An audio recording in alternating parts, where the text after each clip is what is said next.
Story 1. The Mirror Convoy. Stephen Garrett had been driving commercial trucks for 18 years, running coast-to-coast routes that took him through every state in the lower 48. At 43, he'd developed the kind of road sense that comes only from years behind the wheel. An intuitive understanding of traffic patterns, weather changes, and the rhythms of highway life.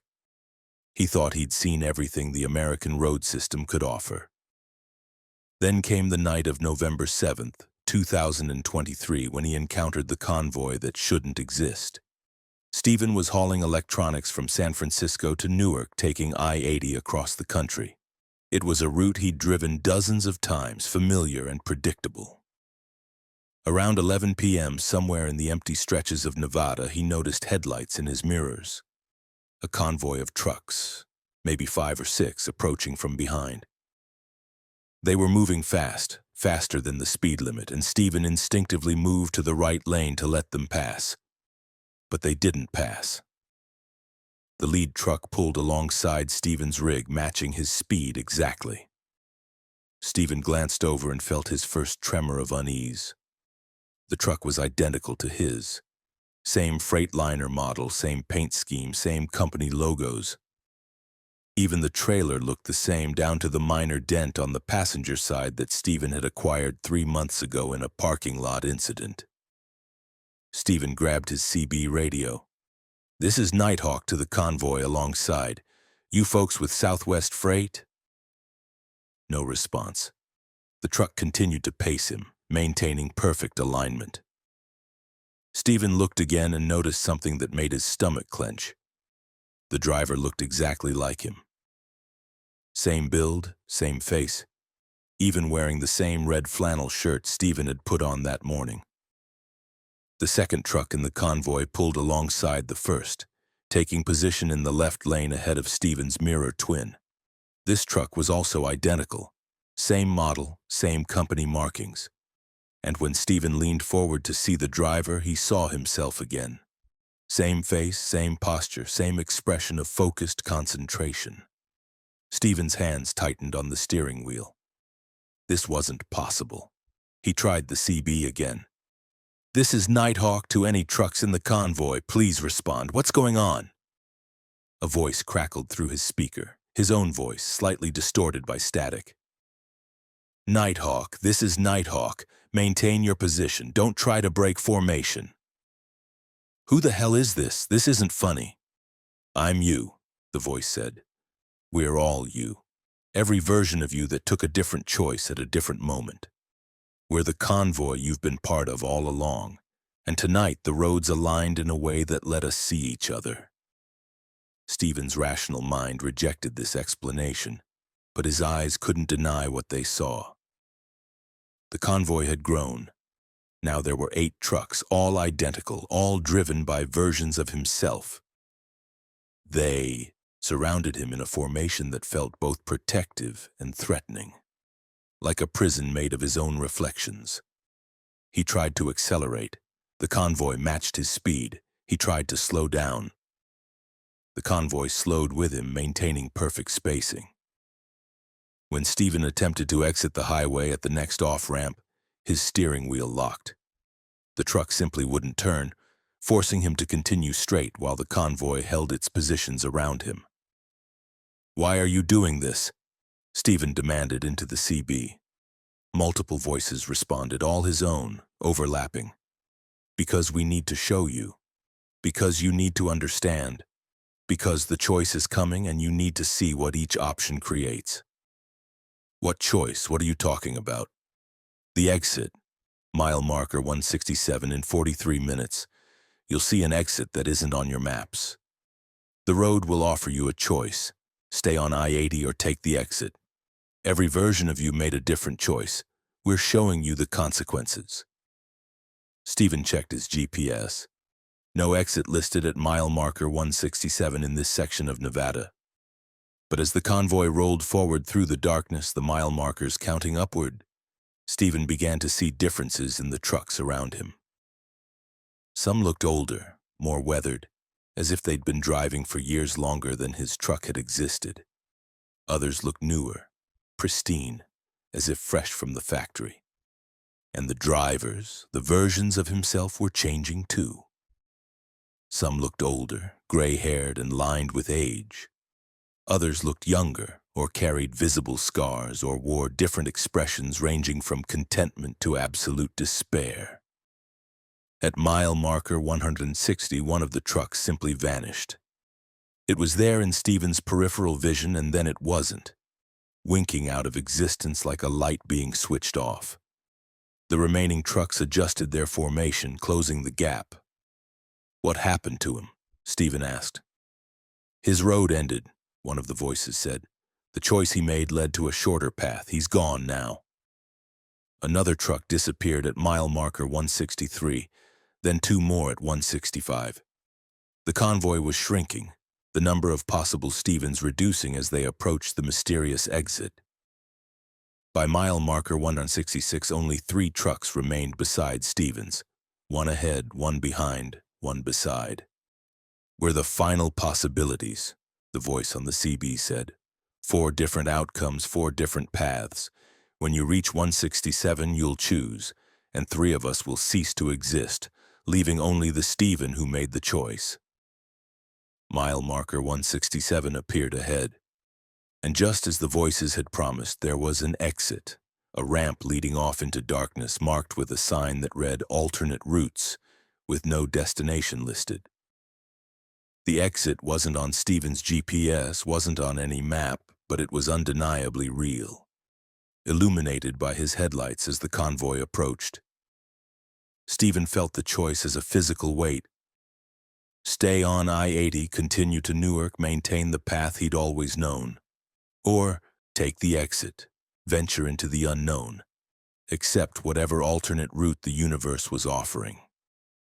And somehow he understood that this wasn't about physical roads, it was about life itself, about the decisions that branch into different realities, about the versions of himself that existed in quantum superposition until he made a choice and collapsed the wave function into a single reality. The truck ahead of Stephen took the exit. As it left the highway, Stephen saw the driver clearly. An older version of himself, maybe 60, looking tired but peaceful. The truck descended the ramp and vanished into darkness. The truck beside Stephen stayed on I-80. This version of himself looked harder, scarred, like he'd lived through something traumatic. As the truck separated at the exit point, that Stephen gave him a long look. A warning, maybe, or a goodbye. The truck behind Stephen also took the exit.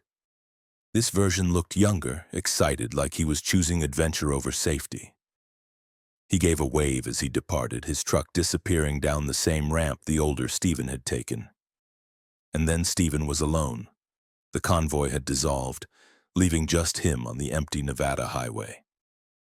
Mile marker 167 was behind him now, the mysterious exit already fading from his mirrors. Stephen's CB radio crackled one final time with his own voice. "You chose to stay. That makes this reality real and the others just possibilities that never manifested. We're gone now, but we were always you, and you were always us. Drive safe." Stephen completed his delivery to Newark 3 days later. The entire experience could have been hallucination, exhaustion-induced psychosis, a dream he'd mistaken for reality. Except for one detail. When Stephen reached Newark and opened his trailer to unload, he found something that hadn't been there when he'd loaded in San Francisco. Tucked in the corner was a red flannel shirt, exactly like the one he was wearing, but worn and faded as if it had been used for years. On the collar tag was written in his handwriting, "From the version of you who took the exit, you made the right choice." Stephen kept that shirt. He never wears it, but he keeps it in his sleeper berth as a reminder that every journey involves choices and every choice creates a different version of reality. He still drives I-80, still passes mile marker 167 in Nevada, but he's never seen that exit again and the convoy has never returned. Other truckers have reported similar experiences, Convoys of identical trucks, all driven by versions of themselves appearing on empty highways during the late-night hours. Some dismiss it as urban legend, the kind of story truckers tell to pass time. But Stephen knows it's real. He lived it. He was surrounded by versions of himself, each representing a different choice, a different path. And sometimes, late at night, when the highway is empty and his mind wanders, Stephen wonders about the other Stephens, the one who looked older and peaceful. Where did his exit lead? The one with scars. What trauma had he endured by staying on I-80? The younger one who waved goodbye, did he find the adventure he was seeking? Stephen will never know. Those realities collapsed when he made his choice. But somewhere in the quantum foam of possibility, maybe those other Stephens are still driving, still making their deliveries, still living the lives that Stephen rejected by staying on his path. And maybe on certain nights when the universe's boundaries grow thin, the convoys align again, and truckers catch glimpses of the roads not taken, the choices unmade, the versions of themselves that exist in parallel tracks of reality. Stephen Garrett made his choice at mile marker 167. He stayed on I-80, continued his familiar route, maintained the life he knew. Was it the right choice? The shirt in his sleeper berth says yes. But Stephen will spend the rest of his driving career wondering what lay down that alternate exit, what reality he rejected, what version of himself he erased by choosing to stay on the known path. The mirror convoy showed him that every trucker drives multiple routes simultaneously. Not just the physical highway beneath their wheels, but the quantum highways of possibility, where every decision creates a branching path and every branch holds a different version of yourself. Most drivers never see these parallel paths, but sometimes when conditions align, the mirrors appear, and then you have to choose which reflection becomes real. Stephen chose. And now he lives with that choice, driving the same routes, hauling the same cargo, being the only version of himself that exists in this reality. The convoy is gone, dissolved back into possibility. But Stephen remembers. He remembers seeing himself from every angle, meeting the people he might have become, witnessing the futures he rejected. And he keeps that shirt as proof that it was real, that the convoy existed, that for one night in Nevada he was surrounded by mirrors of himself and had to choose which reflection would remain when the mirrors shattered, and only one reality survived. Story 2. The Town That Follows. Maria Santos had been a long-haul trucker for 13 years, specializing in routes through the rural Midwest where many drivers refused to go. At 38, she'd learned to appreciate the isolation of two-lane highways, the small towns that appeared every 50 miles, and the simple rhythm of Midwestern driving. But in August of 2023, Maria discovered that some towns don't stay where you leave them. She was hauling agricultural equipment from Omaha to Minneapolis, taking Highway 20 through northern Iowa. It was mid-afternoon, sunny and clear, when Maria passed through a town called Millerton, population 847 according to the faded sign. Nothing remarkable about it. A main street with a grain elevator, a diner, a gas station, a few blocks of houses. Maria didn't stop, just drove through at the 40 mph speed limit, noting the town in her mental catalog of places she might visit on a return trip. 2 hours later, Maria passed through Millerton again. Same grain elevator, same diner, same gas station. She checked her GPS, confused. It showed her heading north on Highway 20, making normal progress toward Minneapolis. But the town was definitely Millerton. Same population sign, same layout, same faded paint on the grain elevator. Maria pulled over and checked her logbook. She'd been driving steadily north for 2 hours, covering roughly 110 miles. There was no loop in her route, no reason she should encounter the same town twice, yet here it was, identical in every detail. She tried calling her dispatcher. The phone rang normally, but no one answered, not even voicemail. She tried her sister's number, same result. Every number she dialed would ring but never connect, as if the calls were going somewhere but no one existed on the other end to receive them. Maria continued driving. Highway 20 stretched ahead, perfectly normal Midwestern landscape of farmland and occasional patches of trees. An hour later, she passed through Millerton for the third time. This time, Maria stopped. She pulled her truck into the grain elevator parking lot and got out. The town was eerily quiet. No traffic, no pedestrians, no signs of activity despite it being mid-afternoon on a weekday. The diner's open sign was illuminated, but when Maria looked through the windows, she saw no staff, no customers. The gas station had its lights on, but no attendant at the counter. Maria walked down the main street calling out. Her voice echoed strangely as if the town was larger than it appeared. She tried doors, all locked. She looked in windows. All showed empty rooms, businesses, and homes abandoned mid-activity. A coffee cup on a diner table, still steaming. A television playing in a living room window with no one watching. A dog dish with fresh food, but no dog.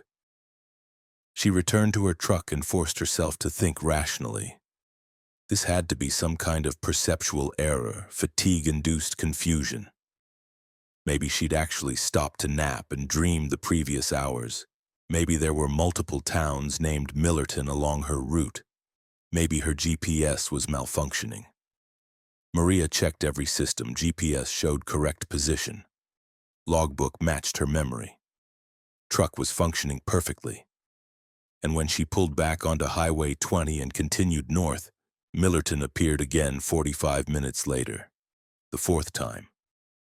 She drove through without stopping. The town looked exactly the same buildings in same positions, same vehicles parked in same spots. Except now, Maria noticed details that hadn't been visible before. The people in those frozen moments, the coffee drinker in the diner, the family watching television. They were always turned away from the windows, always positioned so Maria couldn't see their faces, as if the town was a stage set and the inhabitants were actors avoiding her gaze. Maria accelerated, pushing her truck to 70 mph on the 505 Polaris highway. She needed to escape Millerton's loop to break whatever cycle was trapping her. The landscape blurred past, farmland and sky bleeding together. Her speedometer climbed to 75, then 80. She'd never driven this recklessly, but panic overrode caution. Millerton appeared ahead. The fifth time. Maria screamed, slamming on her brakes, the truck shuddering as it decelerated. She stopped at the town's edge, the population sign mocking her. Millerton, population 847, founded 1873.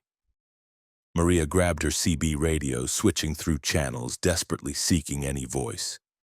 This is Road Queen to any trucks on Highway 20 in Iowa. Does anyone copy? I need help. I'm trapped in a loop. The same town keeps appearing. Please, if anyone can hear me. A voice answered, female, with an accent Maria couldn't place. We hear you, Road Queen. Welcome to Millerton, population 847, soon to be 848. Who is this? What's happening? Millerton needs travelers. The town was dying, population declining, young people leaving. So the town decided to keep the ones who passed through, to maintain its numbers. You're the 847th person trapped here. When you join us, Millerton will need to find number 848. I'm not staying here. I'm leaving right now. You've tried that 5 times. The town has roots in you now. The more you encounter it, the deeper those roots grow. Eventually, you'll stop at the diner, have that coffee, and realize you've always lived here. Memory will adjust, reality will shift, and Millerton will have its 848th resident. Maria threw down the CB radio and drove. She abandoned Highway 20, turning onto unmarked country roads, navigating by the sun to maintain a northward direction. She drove through fields, the truck bouncing over rough terrain, pushing through areas where no road existed. If Highway 20 was the trap, she'd make her own route. But Millerton found her anyway. She'd be driving through empty farmland, and suddenly the grain elevator would appear on the horizon. She'd turn to avoid it, and the town would be ahead of her regardless of direction. Millerton was no longer a fixed location. It was following her, or she was being pulled toward it, or both simultaneously. The sun began to set. Maria had been driving for hours beyond when she should have reached Minneapolis. Her fuel gauge showed a quarter tank, but the needle never moved lower no matter how far she traveled. Time was becoming unreliable too. Her clock would jump forward suddenly or run backward or freeze for long minutes before lurching into motion again. And Millerton kept appearing. The 6th time, the 7th, the 8th. Each encounter felt more familiar, the town's layout becoming known to her. She began to recognize specific buildings, specific vehicles. She started thinking of the diner as her diner, and the gas station as her gas station. The town was imprinting itself on her memory, making itself home.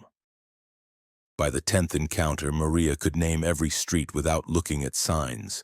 She knew which houses had dogs, which had children, which residents worked at which businesses. Information she couldn't possess unless she'd lived in Millerton for years. The town was rewriting her history, inserting itself into her past, making her memories adjust to include a childhood on these streets. Teenage years in that high school, adult life working at the grain elevator. Maria pulled over at the 11th encounter and sat trembling in her cab. Part of her, a growing part, wanted to stop fighting. Millerton was comfortable, familiar, home. What was she doing out here on the road anyway? She belonged in town, had always belonged there. Her truck was just a hobby, something she drove on weekends. Her real life was in Millerton, where everyone knew her name, where she'd lived all her 38 years. But a fragment of her original memory persisted. She was from Albuquerque. She'd never been to Iowa before this trip. She had a sister in Phoenix, a mother in California. Millerton wasn't home. It was a trap disguised as home, a predatory town that consumed travelers and made them think they'd always been residents. Maria started her truck and drove into Millerton, the 12th encounter. But this time, instead of driving through or attempting to avoid it, she drove to the center of town, to the grain elevator, the tallest structure, the heart of Millerton. She parked her truck at its base and climbed out carrying a road flare from her emergency kit. The town felt alive now, aware of her presence. The shadows moved wrong, bending toward her. The buildings seemed to lean inward, watching. And from every window, those carefully turned away figures were now looking at her, their faces visible for the first time. They had no features. Just smooth expanses where eyes and mouths should be, like mannequins or placeholder people. Not real residents, just the town's imagination of what residents should look like. Maria lit the flare and held it against the grain elevator's wooden wall. The old dry wood caught immediately, flames spreading with unnatural speed. The fire roared upward, consuming the elevator in minutes, and as it burned, Millerton screamed. Not with sound, with sensation. A psychic shriek that resonated through Maria's bones. The town was dying, the central structure that anchored its existence burning away. The faceless figures in the windows dissolved like smoke. The buildings flickered, becoming translucent, showing the empty fields that had existed before Millerton decided to manifest itself on this particular patch of highway. Maria climbed into her truck and drove. Behind her, Millerton collapsed into ash and memory, the town's artificial existence unable to survive without its anchor. The highway ahead was clear, normal, leading to Minneapolis just as it always had. Maria reached Minneapolis 7 hours later than scheduled.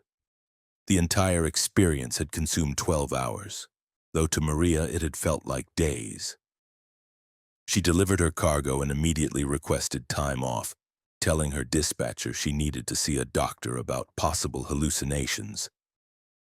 But Maria knows what happened.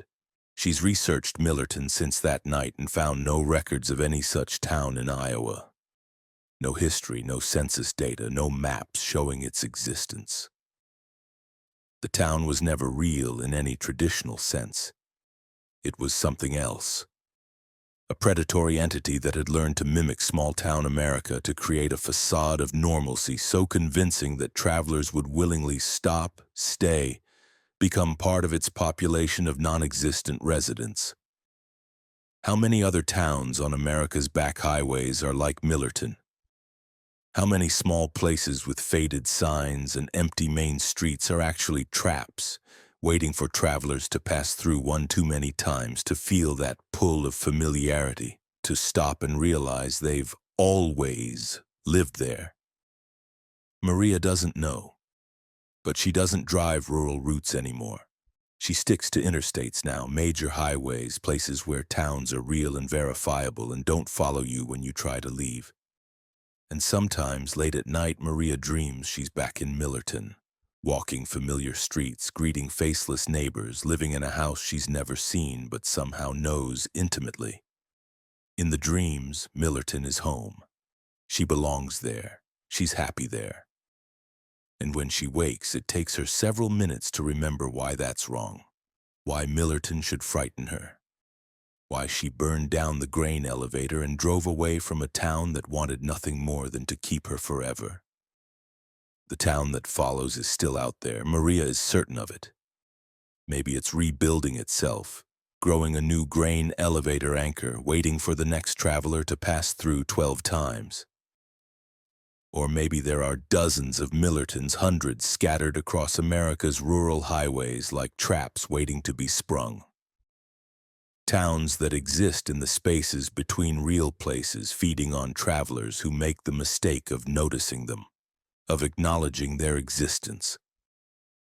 Maria Santos survived Millerton by burning it down, but she wonders how many truckers didn't survive, how many are living in those predatory towns right now, convinced they've always been residents, completely unaware they were travelers who got trapped. Are they happy? Do they know something is wrong?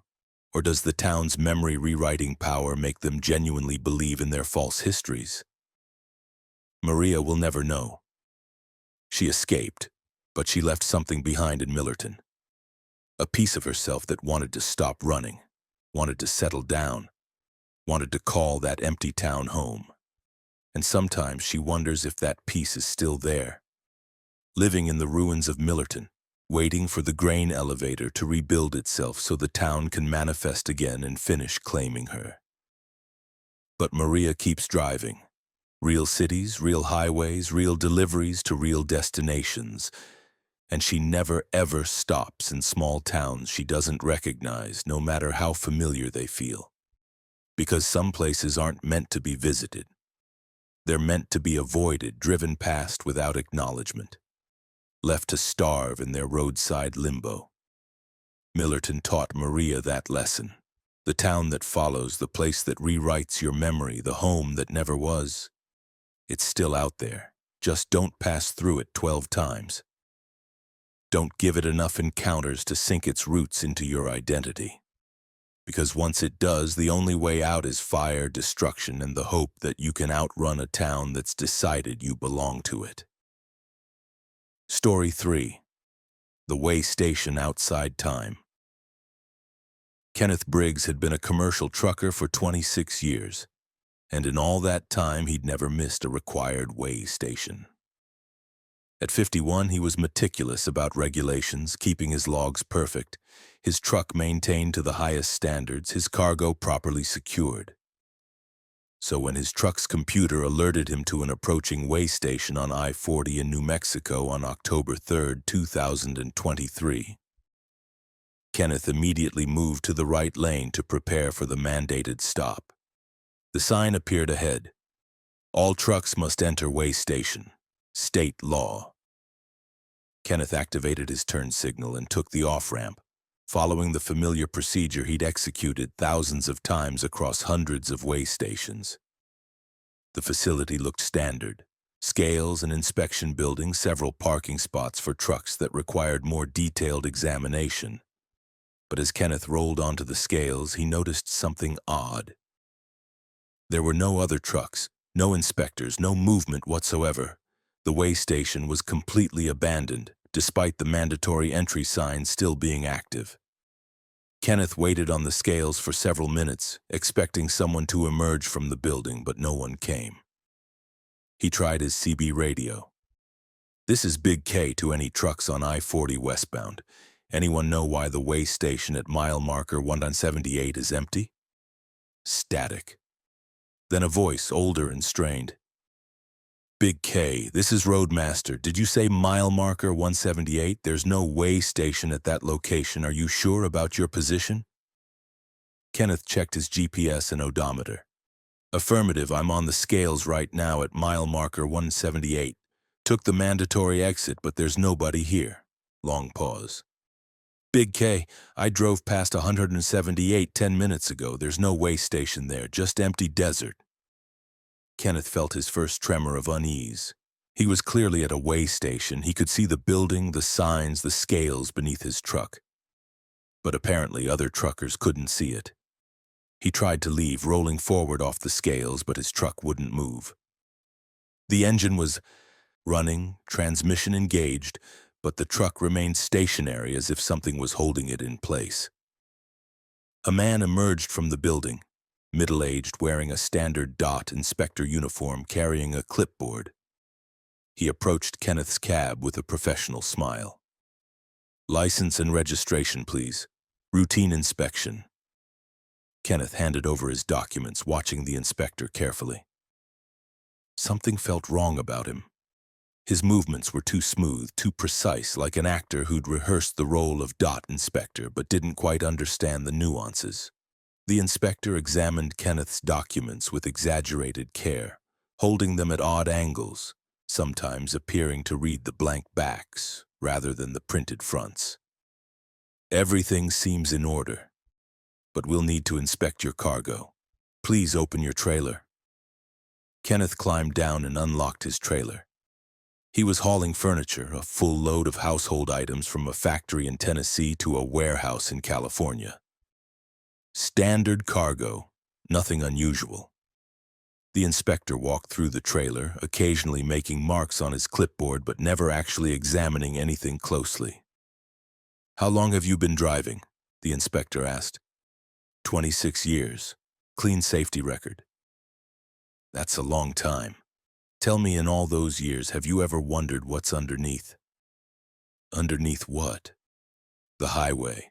The road system. We build millions of miles of road, but we never think about what's beneath them. What we might be driving over."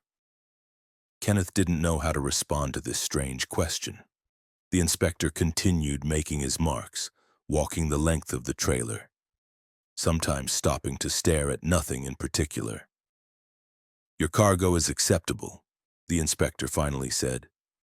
"But I need to see your logbook, all of it, every trip you've ever made."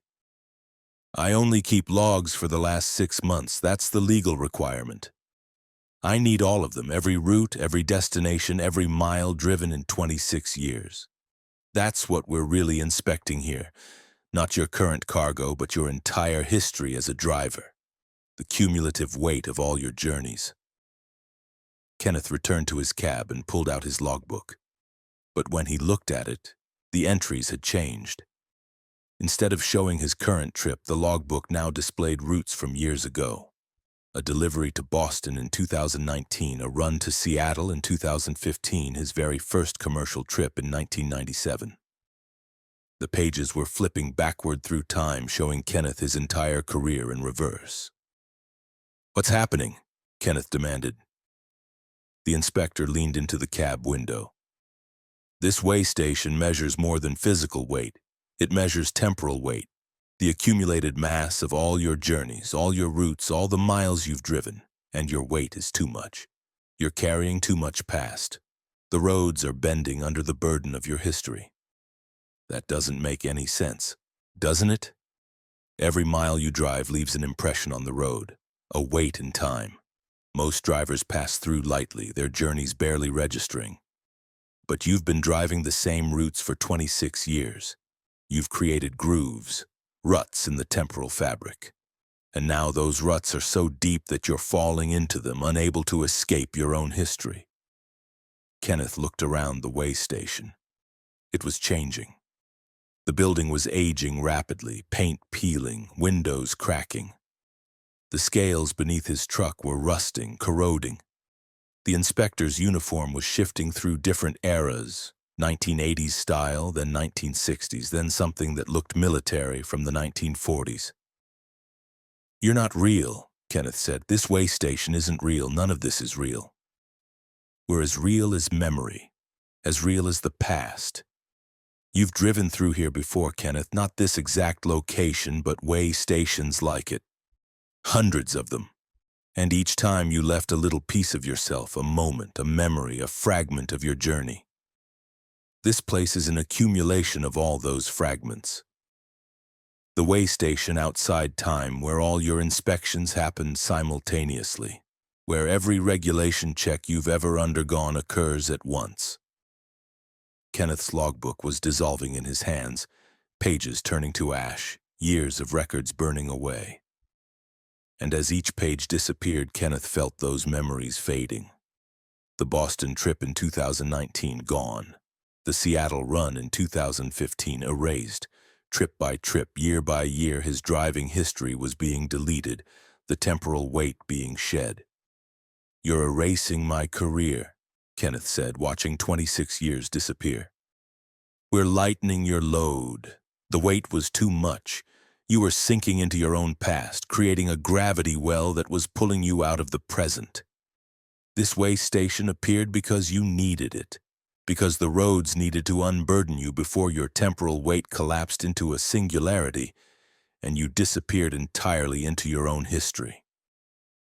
Kenneth watched the last pages of his logbook crumble. His first trip, his original journey as a commercial driver, burned away into nothing. And with it went the weight, the accumulated burden of 26 years of identical routes, repetitive journeys, the same highways driven over and over until they'd worn grooves in time itself. "You can leave now," the inspector said. "You're light enough. But be careful. Don't let the weight accumulate again. Change your routes, drive new highways. Don't fall into the same patterns or you'll end up back here, and next time we might not be able to remove enough weight to save you." Kenneth's truck suddenly lurched forward, released from whatever had held it. He drove off the scales, through the way station exit and back onto I-40. When he looked in his mirrors, the way station was gone, just empty desert where it had been moments before. Kenneth continued to California and completed his delivery. But when he checked his logbook afterward, it showed only the current trip. Everything else was blank, pages empty as if he'd never driven them. His truck's computer had no historical data. His GPS showed no previous routes. 26 years of driving history had been erased, leaving only the present moment. Kenneth called his dispatcher to report the missing logs, expecting confusion or demands for explanation. But the dispatcher said, "What missing logs? Our records show you started driving for us last week. This is your second trip." Kenneth checked his license, issued 1 month ago. He checked his employment records, hired by the company in September 2023. According to every official document, he'd only been a commercial driver for a few weeks, not 26 years. The way station hadn't just removed the temporal weight of his history, it had removed the history itself, editing reality to match his new lighter existence. Kenneth finished his week and quit trucking. If he had no history as a driver, he had no attachment to the career. He moved to a small town in Oregon, got a job in a hardware store, and tried to build a life that didn't involve highways and endless repetitive routes. But sometimes Kenneth dreams he's back at the way station. In the dreams, the inspector is still there, still examining his logbook, still finding his temporal weight too heavy. And Kenneth can see all the other trucks on the scales, dozens of them, hundreds, drivers who'd accumulated too much history and had to be lightened, their past journeys erased to save them from collapsing into their own memories.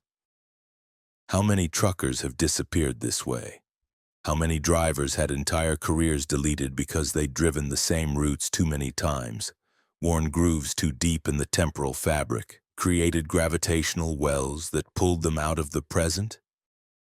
Kenneth doesn't know, but he knows he's one of the lucky ones. He lost his history but kept his existence. Other drivers might not be so fortunate. They might accumulate too much weight, sink too deep into their own past, until the way station can't lighten them enough. And then what happens? Do they disappear entirely, erased from reality as completely as their logbooks? Or do they get trapped somewhere in their own history, doomed to drive the same routes forever in a loop of their accumulated journeys? Kenneth Briggs will never know. His logbook is empty now, his past deleted, his temporal weight reduced to zero. He's starting over, building a new life with no attachment to highways or the dangerous accumulation of repetitive routes.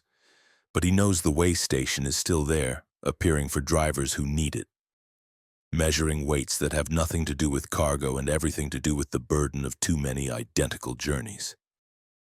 If you're a long-haul trucker driving the same routes year after year, be careful. Change your paths occasionally. Drive new highways. Don't let your history accumulate too much weight. Don't wear grooves too deep in time, because if you do, you might encounter the way station outside time, where inspectors measure not what you're carrying, but who you've been. And they might decide that to save you, they need to erase everything you were.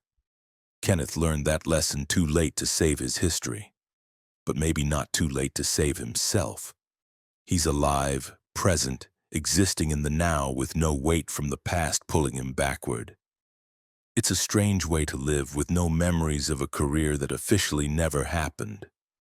But it's better than the alternative, being too heavy to exist in the present, sinking into accumulated history, becoming nothing but a temporal weight on roads that were never designed to carry the burden of the same journey driven thousands of times across decades. The way station is waiting. Somewhere on America's highways, it appears, for drivers whose temporal weight has grown too great. And when you see those signs, all trucks must enter, you might be approaching something that measures more than the physical. Something that weighs your history and decides whether you can continue carrying it, or whether it needs to be shed to save you from drowning in your own past. Kenneth was lightened. His history was deleted. And now he lives in a present with no weight, no grooves, no accumulated burden. He's free. But he's also hollow, a man whose past was erased to save his future. It's a strange kind of freedom purchased at the cost of everything he was. The way station gave him that choice, though he didn't realize it was a choice until the decision had already been made. And now Kenneth lives with the consequences, existing but without the history that made him who he was. Alive, but empty. Present, but weightless. Some might call that survival. Kenneth calls it a different kind of disappearance. Story 4. The Cargo That Breathes. Angela Martinez had been driving refrigerated cargo for 16 years, hauling everything from frozen food to medical supplies across the continental United States. At 41, she'd developed an instinct for her loads, knowing when temperatures fluctuated, when cargo shifted, when something wasn't quite right with her trailer. But in June of 2023, Angela accepted a load that challenged every instinct she'd developed over her career. The pickup was in Portland, Oregon, a pharmaceutical facility that Angela had delivered to before. But this time she was collecting cargo, not delivering it. The loading supervisor was tense, rushing through paperwork, avoiding eye contact. "Medical specimens," he said, handing Angela the manifest. Extremely sensitive. Temperature must stay between 36 and 38 degrees. No deviation, no delays. Seattle to Denver, direct route, maximum 72 hours. What kind of specimens? Angela asked, examining the manifest. The listed contents were vague. Biological materials, Class 3 biohazard, research purposes.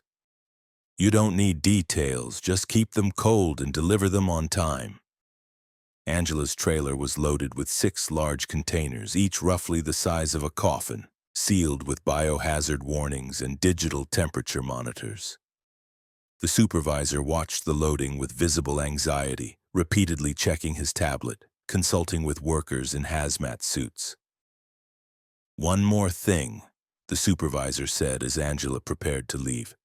"Don't stop except for fuel. Don't open the trailer. And if you hear anything unusual, ignore it. The cargo sometimes makes sounds as it settles. It's normal." "What kind of sounds?" Angela asked. The supervisor didn't answer, just handed her a satellite phone. "Use this if there are any problems. Don't use your regular cell. The cargo sometimes interferes with standard signals."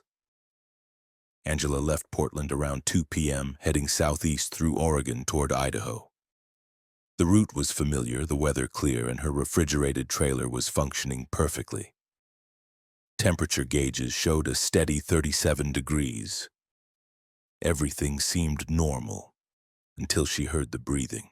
It started around 6 p.m. somewhere in eastern Oregon. A rhythmic sound like someone inhaling and exhaling deeply. Angela initially dismissed it as air movement in the refrigeration system, but the rhythm was too biological, too consistent with human respiration. She pulled over and walked to her trailer, pressing her ear against the insulated wall. Definitely breathing. Multiple sources, synchronized, rising and falling in perfect unison. Angela checked the temperature gauges. Still 37 degrees, well within parameters. She tried the satellite phone, but it wouldn't connect, just producing static and occasional fragments of voices speaking languages she didn't recognize. Angela continued driving, trying to ignore the breathing sounds, but they grew louder as night fell, evolving from barely perceptible to clearly audible even over road noise and her truck's engine. And there were other sounds too, shifting movements, occasional thumps against the trailer walls, something that might have been muffled speech.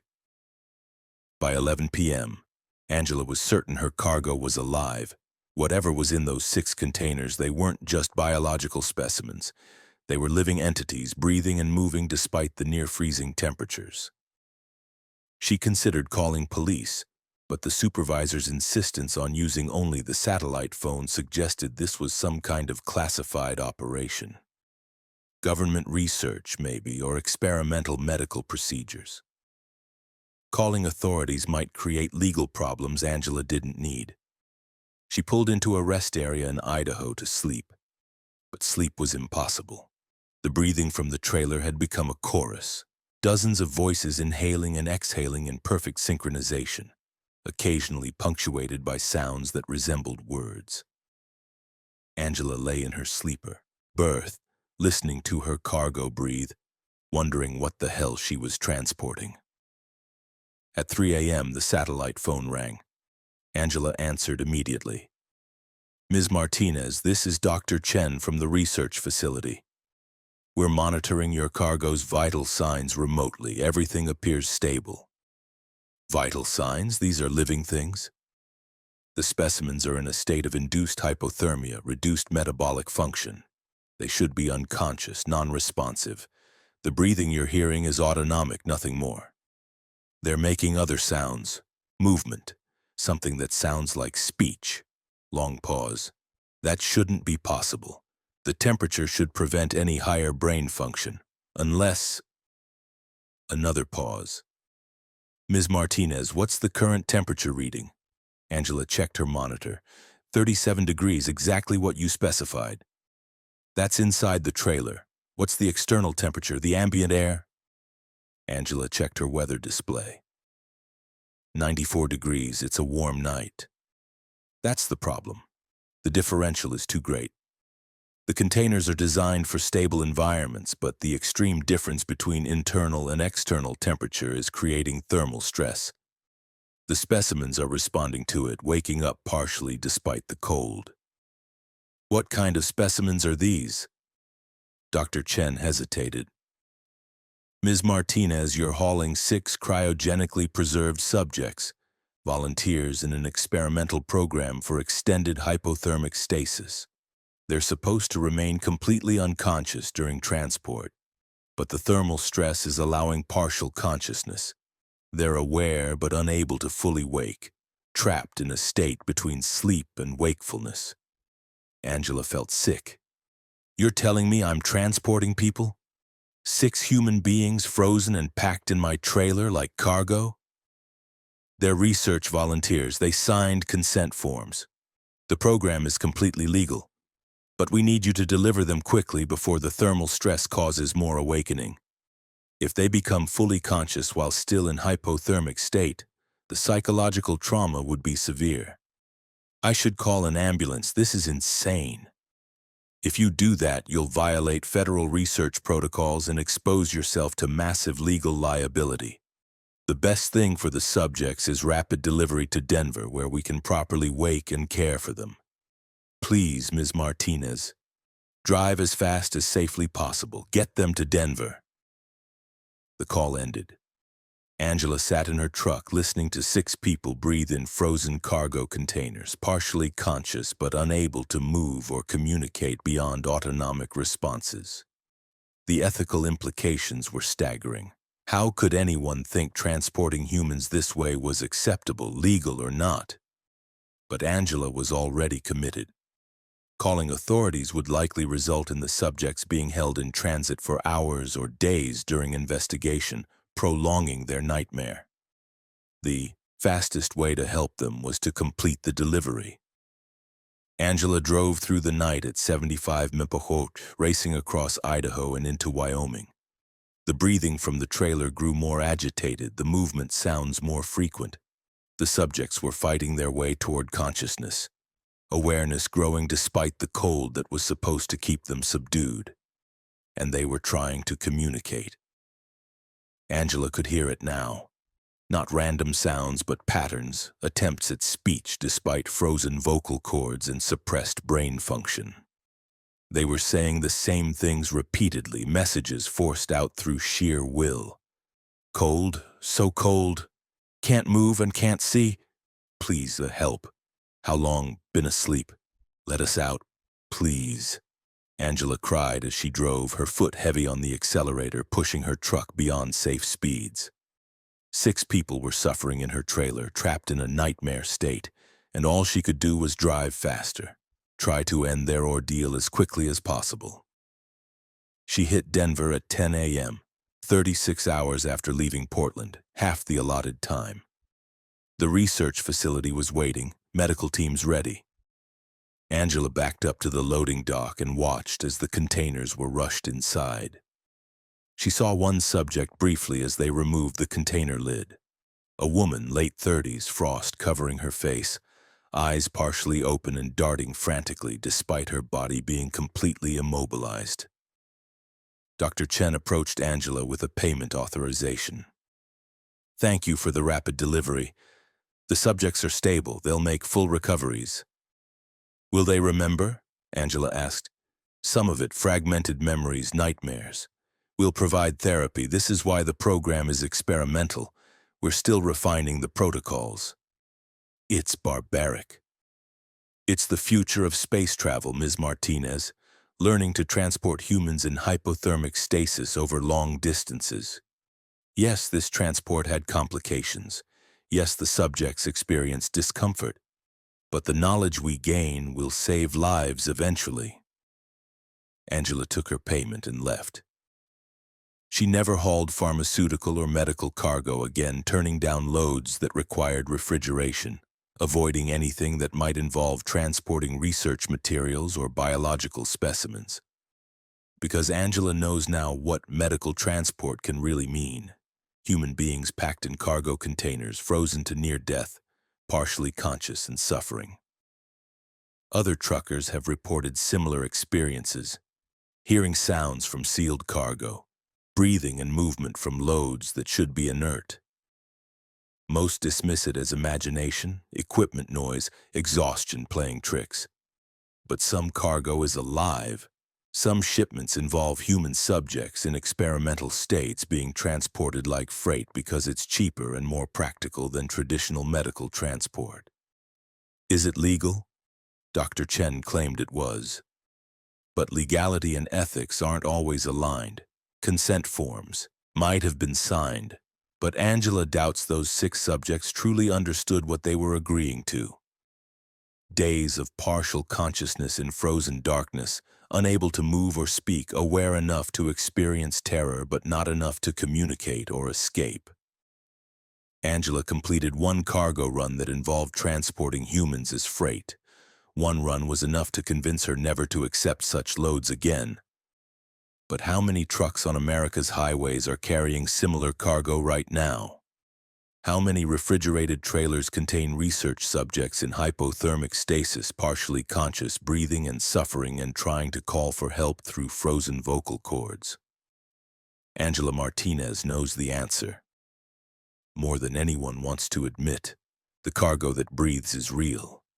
It's being transported every day, hauled across the country by drivers who usually don't know what they're carrying, who hear the sounds but dismiss them as equipment noise, who deliver their loads and collect their payments without ever knowing they transported living humans packed like frozen meat. Angela knows now, and she'll never forget those sounds, the breathing, the movements, the desperate attempts at speech from 6 people trapped in darkness, cold, and the nightmare of partial consciousness during cryogenic transport. She delivered them safely. She got them to Denver, but she also participated in their suffering, drove them across 5 states while they breathed and suffered and tried to beg for help. It's legal. It's research. It's supposedly vital for the future of space exploration and medical science. But to Angela, it's something else. Proof that some cargo should never be transported, that some research should never be conducted, and that just because you can pack humans in refrigerated containers and haul them like freight doesn't mean you should. The cargo that breathes is still out there, still being loaded into trucks, still making its desperate sounds as drivers dismiss them as normal equipment noise. And as long as research continues, as long as there's demand for transporting subjects in hypothermic states, truckers will continue unknowingly hauling human suffering across America's highways. Angela quit that work. She hauls furniture now, construction materials, cargo that's definitely inanimate. But she knows drivers who continue taking medical loads, who collect those high payments for refrigerated transport, who hear the breathing and movement and convince themselves it's nothing. They're wrong. Sometimes the cargo is alive. Sometimes it's conscious, sometimes it's suffering. And unless more drivers refuse these loads, unless the practice becomes too difficult or expensive to maintain, the cargo that breathes will continue its nightmarish journeys, packed in darkness and cold, aware enough to know something is terribly wrong, but not enough to do anything about it. Angela Martinez transported 6 human beings under those conditions. Once. Never again. That's one driver out of thousands who made that choice. The rest continue hauling their mysterious refrigerated loads, hearing the sounds, dismissing them, collecting their payments, and the cargo keeps breathing. Story 5. The rest stop at the end. Harold Chen had been a commercial trucker for 31 years, running long-haul routes that took him from coast to coast and everywhere in between. At 56, he'd developed a mental map of every worthwhile truck stop, rest area, and fuel station across the country. He knew which places had the best food, the cleanest facilities, the safest parking. But in April of 2024, Harold discovered a rest stop he'd never encountered before, despite having driven past its location hundreds of times. He was heading east on I-90 in Montana, making his way from Seattle to Chicago with a load of industrial machinery. It was 2 a.m., and Harold needed to pull over for his mandated rest period. According to his GPS, the next rest area was 40 miles ahead, a standard Montana facility he'd used many times before. But just ahead, illuminated by his headlights, appeared a rest area sign. Last rest stop, 1 mile. Harold didn't recognize this facility, but he needed to stop anyway. He took the exit, following a winding access road that seemed longer than a mile, descending through hills covered in pine trees. The rest area itself looked dated, architecture from the 1970s or earlier, with blocky buildings and old-style sodium lights casting orange glows across the parking lot. But it was clean and well-maintained, with a dozen spots for trucks and half that many for cars. Harold pulled into a parking space and killed his engine. The silence was immediate and complete. No highway sounds despite being less than a mile from I-90. No wind, no animal sounds, just absolute quiet that felt oppressive. Harold grabbed his flashlight and headed toward the restroom building. The facilities were immaculate, almost aggressively clean, like they'd been scrubbed moments before his arrival. But there were no maintenance staff, no other travelers, no signs of recent use. Harold used the facilities quickly, feeling increasingly uncomfortable with the strange atmosphere. Back outside, Harold noticed other trucks in the parking lot. 6 of them, all older models from various eras, a 1980s Peterbilt, a 1970s Kenworth, even what looked like a 1960s Mack. They were clean and well-maintained, not abandoned or derelict. But they were empty, no drivers visible. Harold approached the nearest truck, the Peterbilt, and looked inside. The cab was pristine with period-appropriate details: cassette tape player, paper maps, analog gauges. On the dashboard was a logbook, open to an entry dated June 17, 1987. The entry described a delivery run from Denver to Boston, with a rest stop noted at this exact location. Harold checked the other trucks. Each had logbooks, showing dates from different eras: 1974, 1992, 2008. All the entries mentioned stopping at this rest area, always described as last rest stop, even though it didn't appear on any modern maps or GPS systems. "Quite a collection, isn't it?" a voice said behind Harold. He spun around to find an older man, maybe 70, wearing a maintenance uniform. The man smiled gently. "I'm Tom. I maintain the facility. You're wondering about the trucks, I imagine." "Where are the drivers?" Harold asked. "They've moved on, continued their journeys. The trucks stay here as, let's call them monuments, markers for truckers who stopped at the last rest stop." "What makes this the last rest stop?" Tom gestured toward the building. "Come inside. We should talk." The building had a small office that Harold hadn't noticed before. Tom led him inside, offering coffee that Harold declined. The office walls were covered with photographs, hundreds of them showing truckers with their rigs spanning decades. Harold recognized vehicle models from the 1950s to the present day. "This rest area exists at a junction point," Tom explained. "Not a geographic junction, but a temporal one. It's the last stop before drivers transition from one phase of their journey to another. Some are transitioning from career to retirement, others from life to what comes after." Harold's stomach dropped. "Are you saying this is some kind of way station for the dead?" "Not exclusively. Some drivers who stop here are simply at crossroads in their lives. They rest here, think about their choices, and then continue on whichever path they choose. But yes, some are transitioning from life to death. And this is where they stop for a final rest before completing that journey." "I'm not dead," Harold said firmly. "I didn't say you were. But you're here, which means you're at a transition point. The rest stop only appears for drivers who need it, who are approaching some kind of ending." Harold thought about his life. He was 56, healthy, no major problems. But he had been thinking lately about retirement, about whether he wanted to continue trucking for another decade or if it was time to stop. Was that the transition Tom meant? "What happens if I leave?" Harold asked. "You continue your journey. You make your delivery to Chicago, keep driving, keep living. The rest stop releases people who aren't ready to transition. But those trucks outside, their drivers were ready. They knew this was their last run and they accepted it. They rested here and then they moved on without their vehicles." "That's insane. You're telling me 6 truckers just abandoned their rigs and walked away?" "Not walked away. Moved on. Transitioned. However you want to phrase it. This is a way station, Harold. A place between states of being. You're here because some part of you knows you're approaching a transition. The question is whether you're ready to complete it or whether you need to return to the road for a while longer." Harold stood up. "I'm leaving.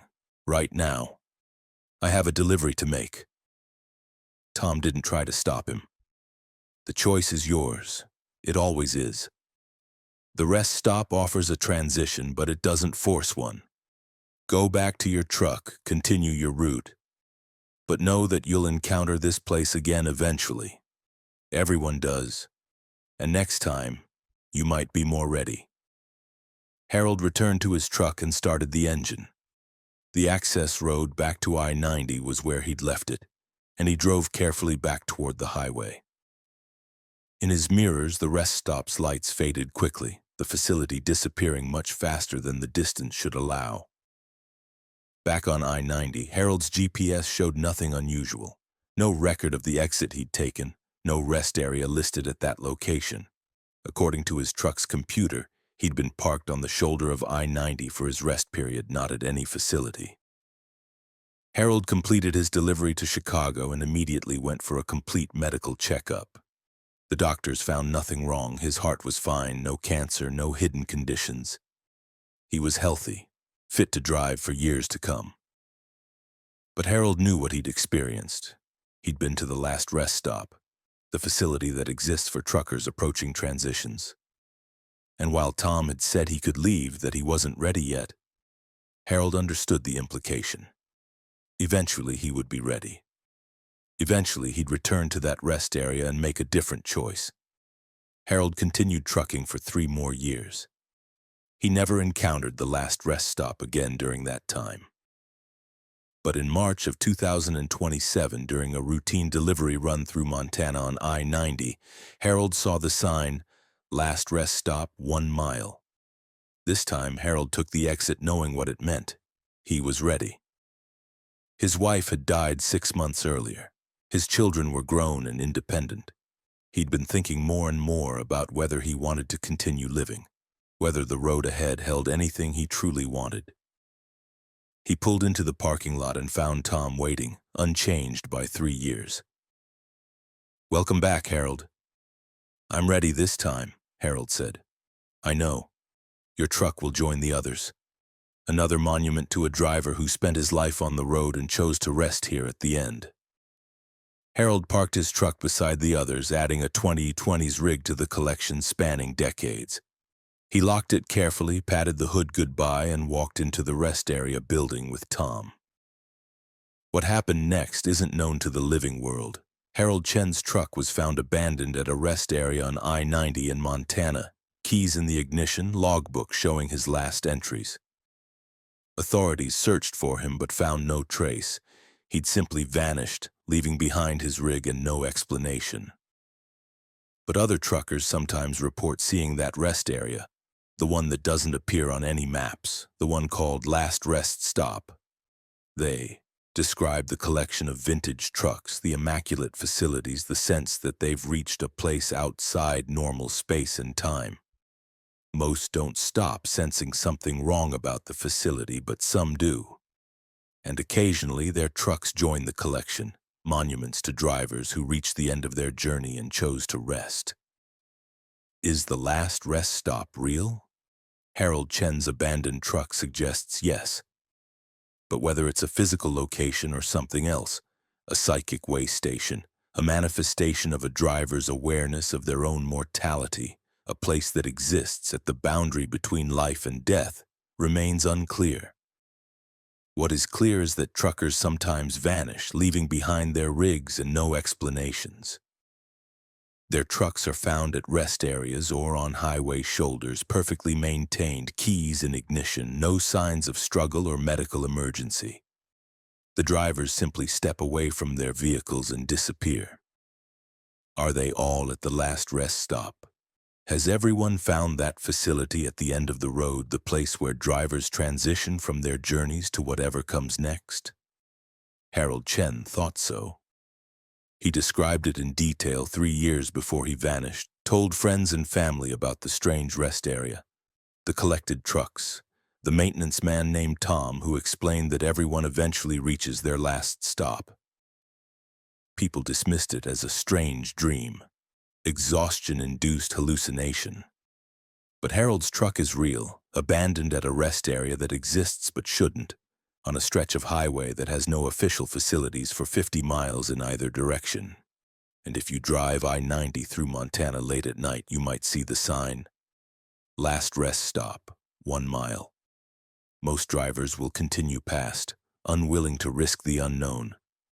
But some, those approaching transitions, those ready to end their journeys, those who've been on the road long enough that rest sounds better than continuing, they'll take that exit. They'll follow the winding access road through pine-covered hills. They'll park beside the collection of vintage trucks. And they'll meet Tom, who'll explain that this is the last stop before the final transition. And then they'll make their choice. Return to the highway and continue living, or accept the transition and join the other drivers who've reached the end of their routes. Harold Chen made his choice. His truck sits in that parking lot now, a 2020s addition to the collection spanning decades, and somewhere beyond the last rest stop, Harold is resting finally, his journey complete, his transition accepted. The facility is still there, waiting for the next driver who's ready. The sign still appears for those approaching their endings.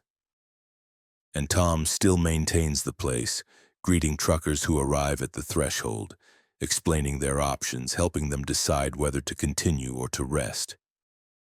If you see that sign, "Last rest stop, 1 mile," think carefully before taking the exit, because it only appears when you're approaching a transition. And while you can always choose to return to the highway, eventually everyone reaches a point where returning feels less appealing than accepting the rest being offered. Harold Chen reached that point. He chose to stop, and his truck remains as proof that the last rest stop is real, that some facilities exist for truckers who've driven as far as they can go, who are ready to park their rigs and walk away into whatever comes next. The road goes on forever, but every journey has an end. The last rest stop is where some drivers choose to acknowledge that truth, to accept their transitions, to finally rest after lifetimes spent in motion. It's a courtesy the highway offers its most dedicated travelers. A place to stop, a moment to choose, and a transition accepted with dignity rather than forced by circumstance. Harold took that courtesy when it was offered a second time. And now his truck waits in that parking lot, a monument to a driver who spent 59 years on the road and finally found a place where he could stop. Story 6. The radio station that remembers. Catherine Reynolds had been a commercial trucker for 14 years, and throughout that entire career she'd been a dedicated listener of long-haul trucker radio. At 37, she knew every major station from coast to coast, the overnight talk shows, the country music programs, the traffic and weather updates that kept drivers informed and connected. But in July of 2023, Catherine discovered a station that wasn't on any frequency guide, a broadcast that shouldn't exist. She was driving through West Texas on US 90, hauling furniture from Houston to Phoenix. It was 1 a.m., and Catherine was scanning through radio stations looking for something to keep her alert during the empty highway hours. Between 88.7 and 88.9 FM, she found a signal, weak but clear, playing a song she recognized from the 1990s. The song ended and a DJ's voice came on. That was Life is a Highway by Tom Cochrane, taking you back to 1992. This is WROL, the station that remembers, broadcasting to long-haul truckers crossing the Texas night. Coming up next, we've got traffic updates and a call-in segment where you can share your road stories. But first, a dedication. The DJ's voice changed, becoming more personal. This one's for Catherine Reynolds, driving a Volvo hauling furniture from Houston to Phoenix. Catherine, we remember your first long-haul trip back in 2009. Nervous, weren't you? Afraid you couldn't handle the big rig, but you made it, and you've been making it ever since. Here's a song from that first trip. A song from 2009 began playing, something Catherine had listened to obsessively during her first solo run 14 years ago. But how did the DJ know her name? How did he know what she was hauling, where she was going? And how did he remember a specific song from her first trip? Catherine grabbed her CB radio, switching to channel 19. This is Road Cat to any trucks on US 90 in West Texas. Anyone else picking up WROL on 88.8 FM? Silence. No responses. Catherine tried again with the same result. She was apparently the only trucker hearing this station. The song ended and the DJ returned. Beautiful memories, Catherine. Now let's take some calls. We've got Miguel from 2011 calling in to talk about his worst breakdown. Miguel, you're on WROL. A voice came through, male, young, speaking with Miguel's characteristic accent that Catherine remembered from years ago. Miguel had been a friend, another trucker she'd met at a truck stop in 2011, shared coffee with, heard his story about a catastrophic engine failure. But Miguel had died in 2015, killed in an accident on I-40. Yeah, so I was hauling produce through New Mexico, Miguel's voice said. And my transmission just exploded, metal everywhere, stranded me in the middle of nowhere, took 16 hours to get a tow, lost the whole load. The story continued exactly as Catherine remembered it from 2011. Miguel's voice unchanged, telling his tale as if it were happening now rather than being a memory from 13 years ago. The DJ interrupted. Thanks for sharing, Miguel. Now we've got Sarah from 2017 with a ghost story. Sarah, go ahead. Another voice Catherine recognized. Sarah, a trucker she'd met at a fuel stop in 2017 who told a story about seeing strange lights following her truck through Montana. Sarah had quit trucking in 2019, moved back home to Kentucky.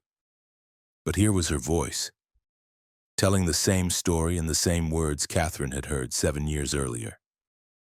Catherine pulled onto the shoulder, heart racing. This station was playing memories, specific conversations and stories from her trucking career, preserved somehow and broadcast back to her. The DJ knew details about her life that no one should know, was playing calls from people who were dead or had left the industry years ago. Confused, Catherine? The DJ asked, his voice addressing her directly. Roll remembers everything. Every trip, every conversation, every mile driven by every trucker who's passed through our broadcast range. We're the archive of the road, preserving moments that would otherwise be lost. How are you doing this? Catherine demanded, speaking to her radio as if the DJ could hear her. You're asking the wrong question, the DJ replied. The question isn't how, it's why. We preserve these memories because they matter. Because truckers spend their lives on the road, having experiences and conversations that no one records, that fade when memories fade. WROL captures those moments. We're the library of the highway. Another song played, something from 2015 that Catherine had listened to during a particularly difficult run after her divorce. The music brought back emotions she'd buried, memories of driving through tears, wondering if she'd made the right choice leaving her marriage. "That was a hard time, wasn't it?" the DJ said when the song ended. "But you got through it. Kept driving. The road doesn't stop for heartbreak." Catherine wanted to turn off the radio to escape this invasive broadcast that knew too much about her life. But she couldn't stop listening. The B-roll was playing her history, giving her back moments she'd forgotten or suppressed. The DJ continued. "Let's hear from Thomas, calling in from 2013. Thomas, you there?" Catherine knew this call before it started. Thomas had been her mentor when she was new to trucking, an older driver who'd given her advice and encouragement. He died in 2016 heart attack while sleeping in his truck. And now his voice filled her cab, offering the same wisdom he'd shared in 2013. "The road teaches you everything you need to know about life if you're willing to listen. It teaches patience, resilience, independence. But it also teaches loneliness. You've got to find a balance." Thomas's call went on for several minutes, and Catherine cried listening to it. She'd forgotten how much his advice had meant, how his support had helped her survive those difficult early years. Hearing his voice again was painful and comforting simultaneously. "We preserve the good and the bad," the DJ said. "The triumphs and the failures, the friendships and the losses. Because it all matters.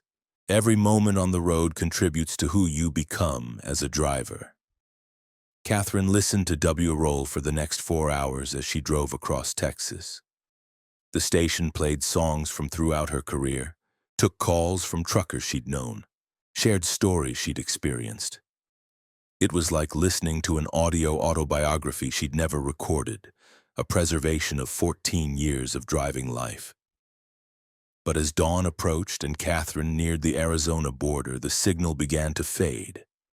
The DJ's voice became intermittent, breaking up. "Station that remembers, broadcasting to those who, their history preserved. Thank you for listening, Catherine. Your miles have been recorded." The signal died. Catherine tried to find it again, scanning the entire FM band, but W-Roll was gone. She checked radio station databases when she stopped for fuel. No listing for W-Roll anywhere in the country. No records of any station using that call sign. Catherine completed her delivery to Phoenix and returned to Houston. On the return trip, she drove through West Texas at 1 a.m., searching for W-Roll on 88.8 FM. The station appeared again, this time playing content from her current trip, conversations she'd had earlier that day, songs she'd listened to hours before. "Welcome back, Catherine," the DJ said. "We're still recording, still preserving. Every time you drive through our broadcast range, we capture your experiences.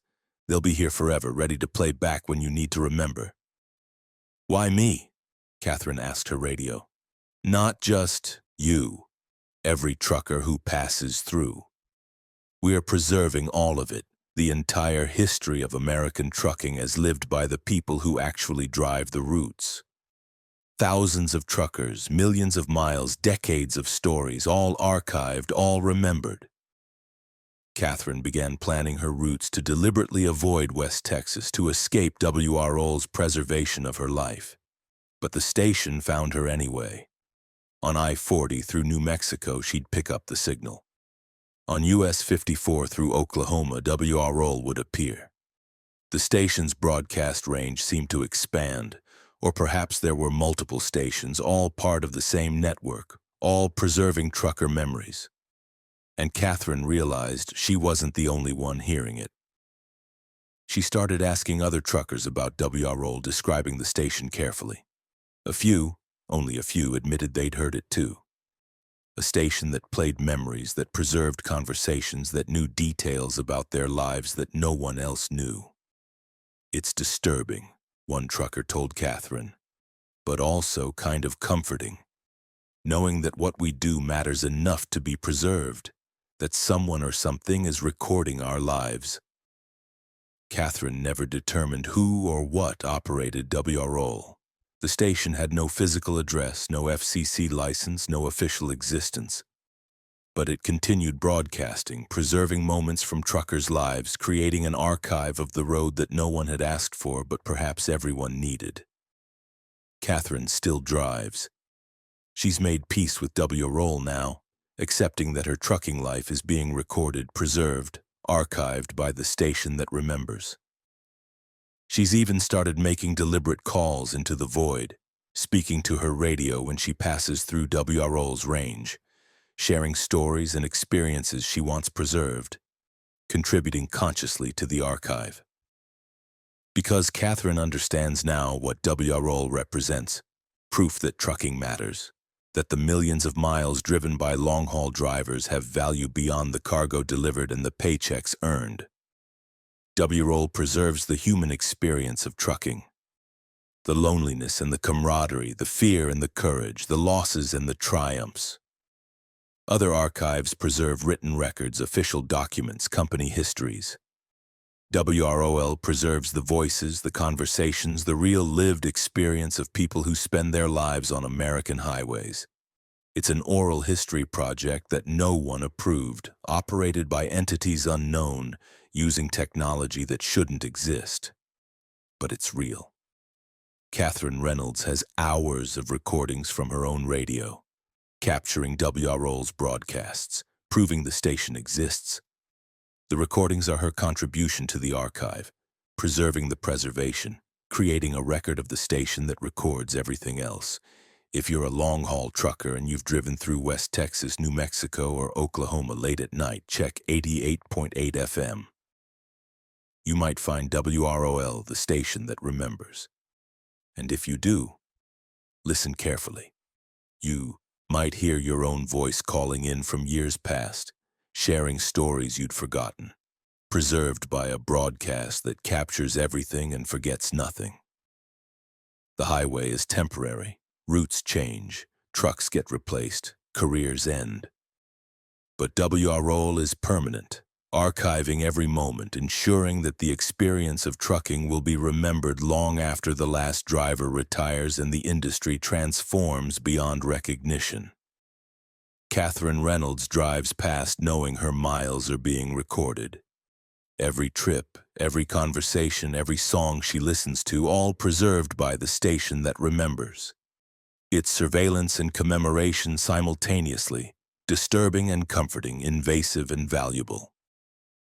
And somewhere, in transmitters hidden across the Southwest, WROL continues broadcasting to those who can hear it, playing back the history of American trucking one memory at a time, preserving what would otherwise be lost when the truckers who lived those experiences inevitably fade from the road. The station that remembers is still listening, still recording, still preserving.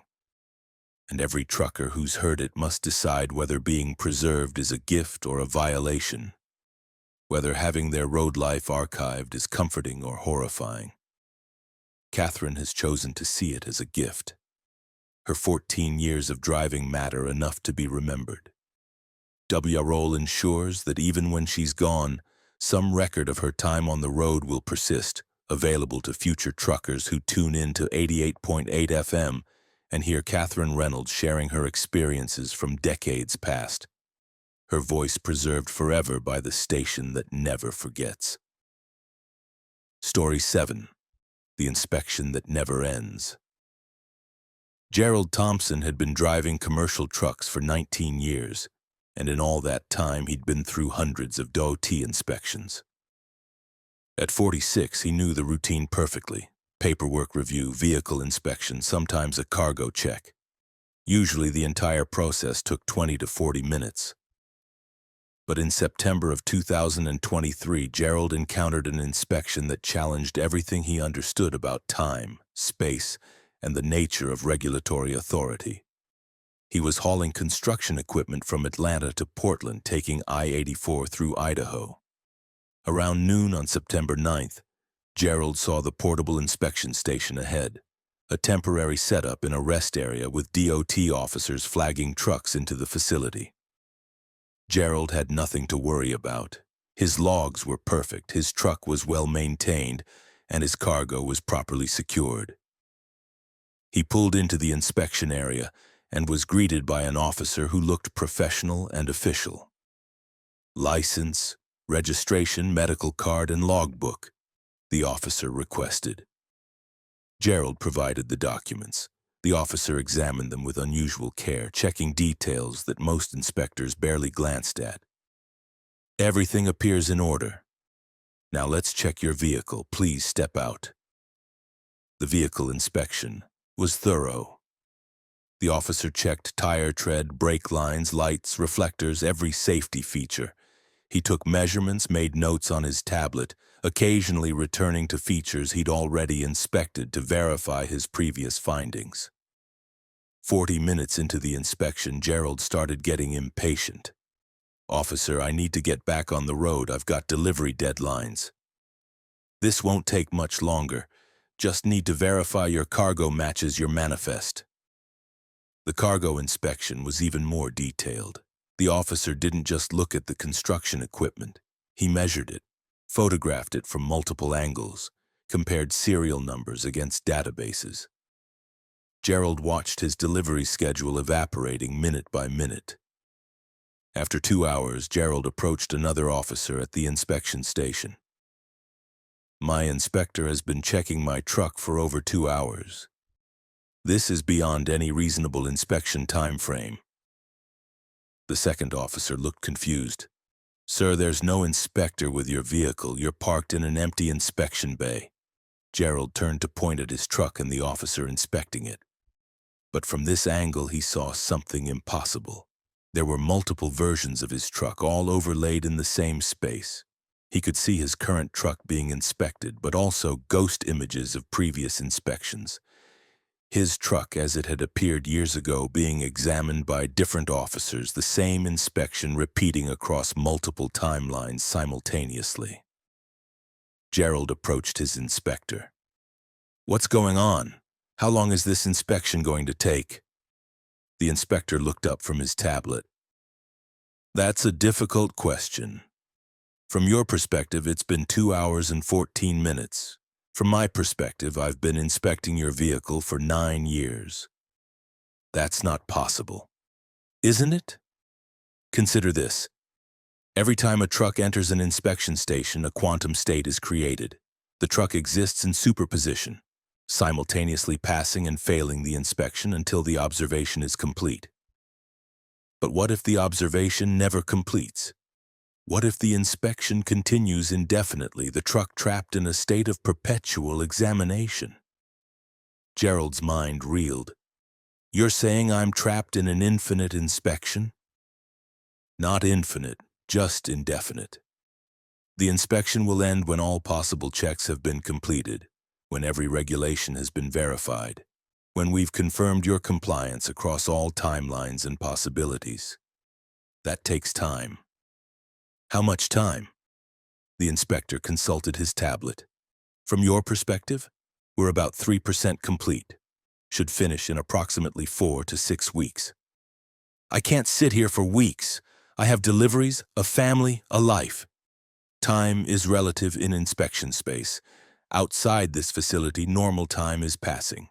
Inside, we operate on regulatory time, which moves more slowly to allow for thorough compliance verification. What feels like weeks here might be minutes outside." But Gerald's watch showed real time passing. His phone showed messages from his dispatcher asking about delays. Time was moving normally for him, even if the inspection was operating on some bizarre extended timeline. Gerald tried to leave. He climbed into his cab and started his engine. But when he tried to drive forward, his truck wouldn't move. The inspector hadn't released him, and in the quantum state of the inspection, Gerald was bound to the examination until it completed. "You can wait in your cab," the inspector said. "I'll continue my work. Or you can help expedite the process by providing additional documentation.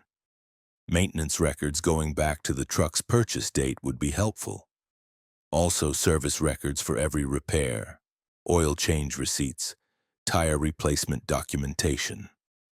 Gerald provided what he had. The inspector reviewed each document with excruciating care, occasionally asking for clarification about entries from years earlier. Hours became days.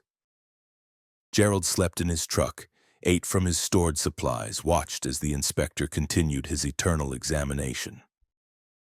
On the third day, Gerald noticed something strange. The inspector looked younger. His uniform style had changed slightly, reflecting an earlier era of DOT regulations, and the tablet he'd been using had been replaced by a clipboard with paper forms. "What year is it?" Gerald asked. The inspector checked his clipboard. "For me? 2014. For you? Still 2023. We're inspecting your truck across multiple temporal streams simultaneously. I'm currently examining your vehicle as it existed in 2014, checking whether compliance issues from that year might affect your current status." "This is insane. Inspections don't work this way." "Most don't. But occasionally when a truck reaches a certain threshold of regulatory history, when it's been through enough inspections and accumulated enough documentation, it triggers a comprehensive review. We examine not just the current state, but the entire history, verifying retroactive compliance, checking whether any past violations might affect present status." Gerald watched as multiple inspectors appeared, each examining different temporal versions of his truck. One checked the 2018 configuration. Another reviewed the 2016 state. They conferred with each other, comparing findings across timelines, verifying consistency. "How do I end this?" Gerald asked. "The inspection ends when we've verified complete compliance across all timelines, or when you accept a violation for one of the temporal versions, which allows us to close that investigation thread and move forward." "Accept a violation for something that happened years ago?" "It's the quickest way out. We found discrepancies in your 2016 logbook, some entries that don't quite match fuel receipts. Accept the violation, pay the fine, and we can collapse that timeline and reduce the inspection scope." Gerald was desperate enough to consider it. But accepting a violation for something from 2016 might affect his current safety rating, increase his insurance, create problems with his employer. He decided to wait out the inspection, however long it took. Days stretched into weeks. Gerald's supplies ran low, but the inspection station had vending machines that worked despite no one else being present. His dispatcher stopped calling. Apparently, time was passing differently for the outside world than for Gerald in inspection space. What felt like weeks inside might be minutes outside, or vice versa. Gerald couldn't tell anymore. The inspectors continued their work across multiple timelines.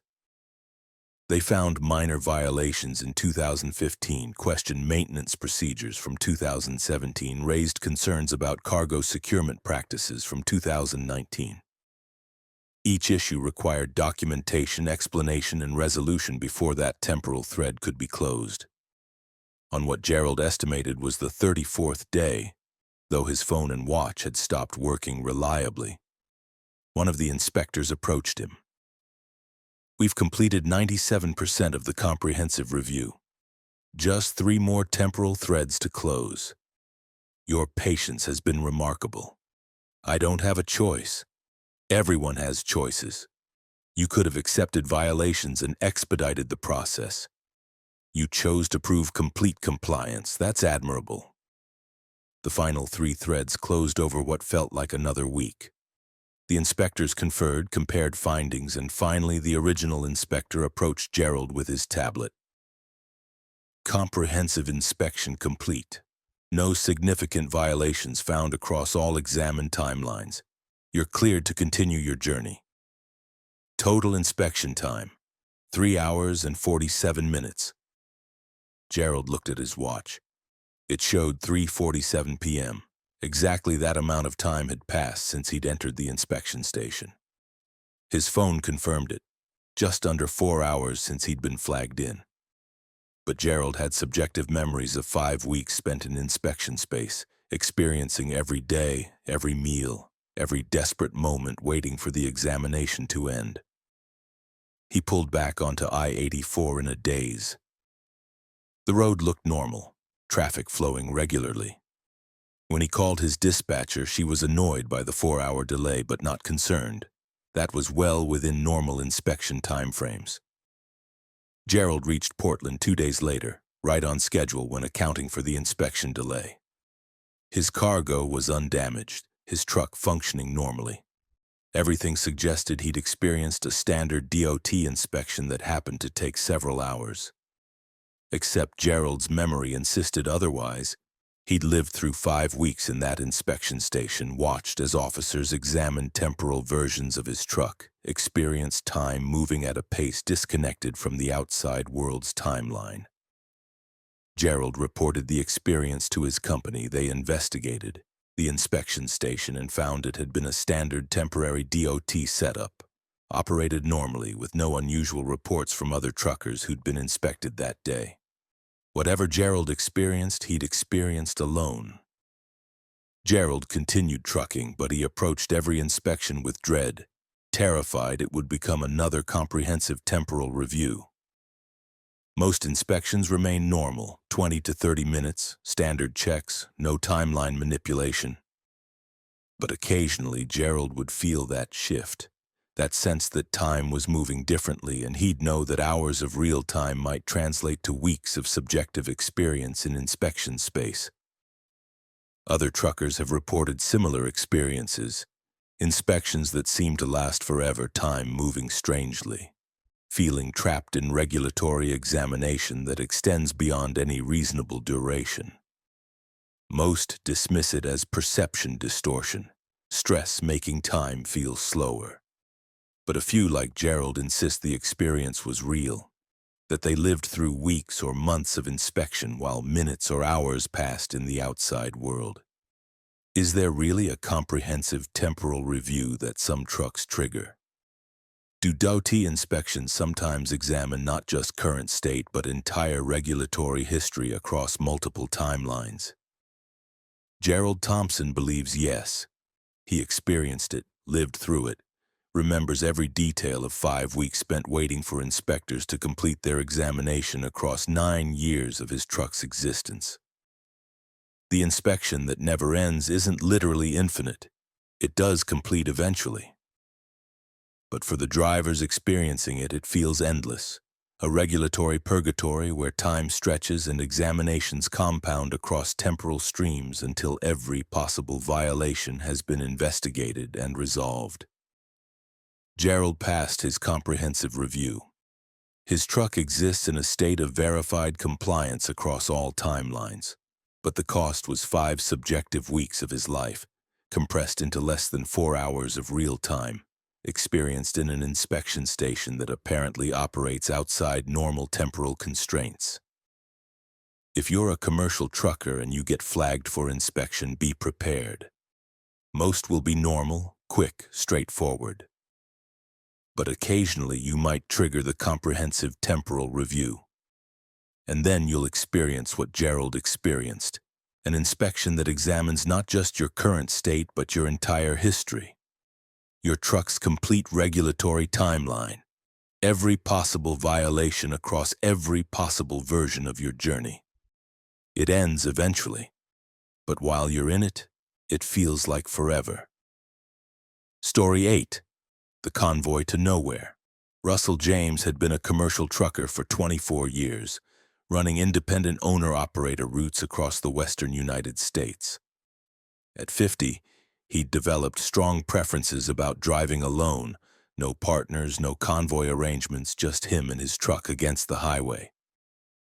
But in October of 2023, Russell found himself part of a convoy he never agreed to join, traveling to a destination that didn't exist. He was hauling electronics from Los Angeles to Salt Lake City, taking I-15 north through Nevada. Around midnight on October 15th, Russell noticed trucks falling into formation around him, one ahead, one behind, one on either side when the road widened to multiple lanes. They maintained precise spacing, matching his speed exactly, moving with coordinated precision that suggested professional convoy operations. Russell tried his CB radio. "This is Lone Wolf to the convoy around me. I'm not part of any group. Please break formation. A voice responded immediately. Negative, Lone Wolf, you're part of Convoy 779er, destination classified. Maintain your position. I didn't sign up for any convoy. Where the hell are we going? Destination will be revealed upon arrival. Current estimate 14 hours. Russell tried to break formation by accelerating. The convoy adjusted instantly, maintaining its spacing. He tried slowing down, same result. When he attempted to exit the highway, his steering locked, forcing him to continue straight while the convoy held its formation. You can't force me to participate in a convoy against my will, Russell protested on the CB. You've already participated, Lone Wolf. We're not creating a convoy, we're recognizing one that already exists. Every truck on this highway is connected through shared routes, shared purposes, shared experiences. We're just making that connection visible. Russell looked around at the other trucks. They were all similar to his, independent commercial rigs, no company markings suggesting coordinated operations. And when he managed to glimpse other drivers' faces, they all looked as confused and concerned as Russell felt. The convoy drove through the night, maintaining its formation with mechanical precision. Russell tried calling police, but his phone wouldn't connect to anything except a single number that, when dialed, put him through to the convoy coordinator. A voice that claimed to be managing the operation but refused to provide details about authority, purpose, or destination. Who authorized this convoy? Russell demanded. The highway system itself. The roads recognize when drivers need to be grouped for protection, for efficiency, for purposes beyond individual understanding. Convoy 779er was formed because each of you is carrying cargo that needs to reach the same destination, even if you don't know what that destination is yet. I'm going to Salt Lake City. That's my destination. That's your intended destination. Your actual destination is different. The cargo you're carrying needs to go somewhere else, somewhere that isn't on any map, somewhere that only exists when convoys find it. The sun rose, and the convoy continued.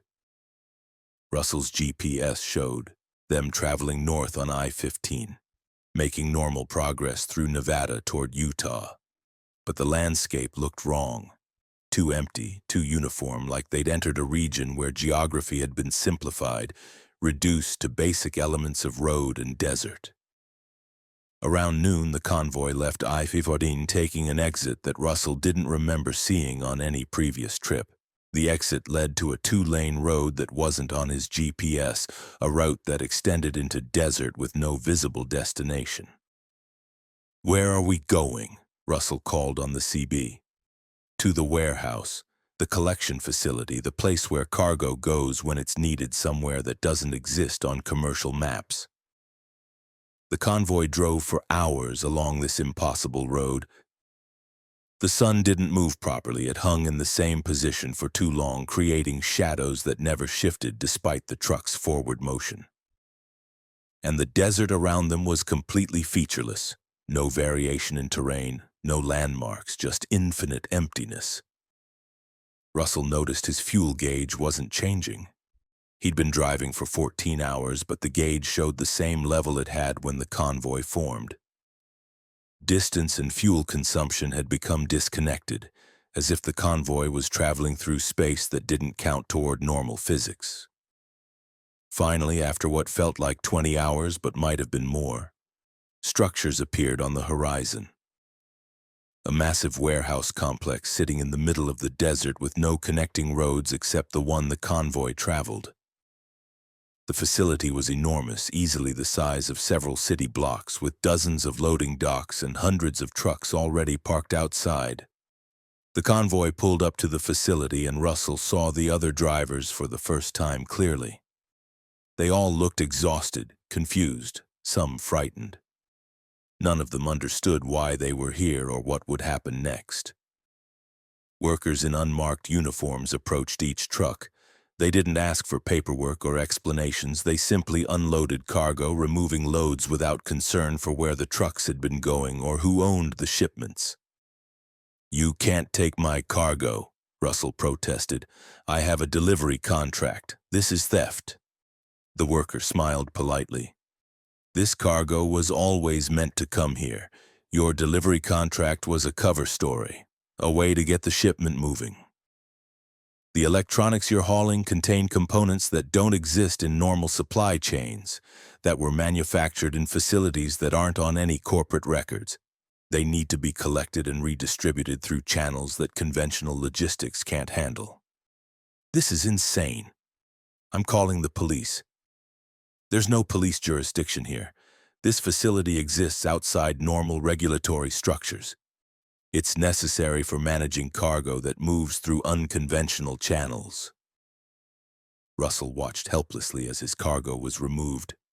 All around him, other drivers from the convoy were experiencing the same thing. Shipments being confiscated, loads disappearing into the warehouse, trucks being emptied regardless of protests. When Russell's truck was empty, a coordinator approached him. "You're free to leave. Return the way you came and you'll find yourself back on I-15 heading towards Salt Lake City. Time will have passed normally from the outside perspective. Your delivery will only be a few hours late, easily explained by inspection delays." "What about my cargo, my contract?" "Your cargo is here where it needs to be. As for your contract, check your paperwork. You'll find the delivery address has changed. You're now delivering to an address in Salt Lake City that will accept the empty truck and mark the shipment as completed. No liability, no contract violation." Russell checked his manifest. The destination address had indeed changed. He was now delivering to a warehouse he'd never heard of, with instructions to arrive empty, cargo having been transferred in transit to alternative secure location per shipper instructions. Russell had no choice but to accept. He left the facility, driving back along the impossible road. After several hours, he emerged onto I-15, exactly where he'd been when the convoy had formed. According to his GPS and phone, only 6 hours had passed, not the 20-plus hours Russell had experienced.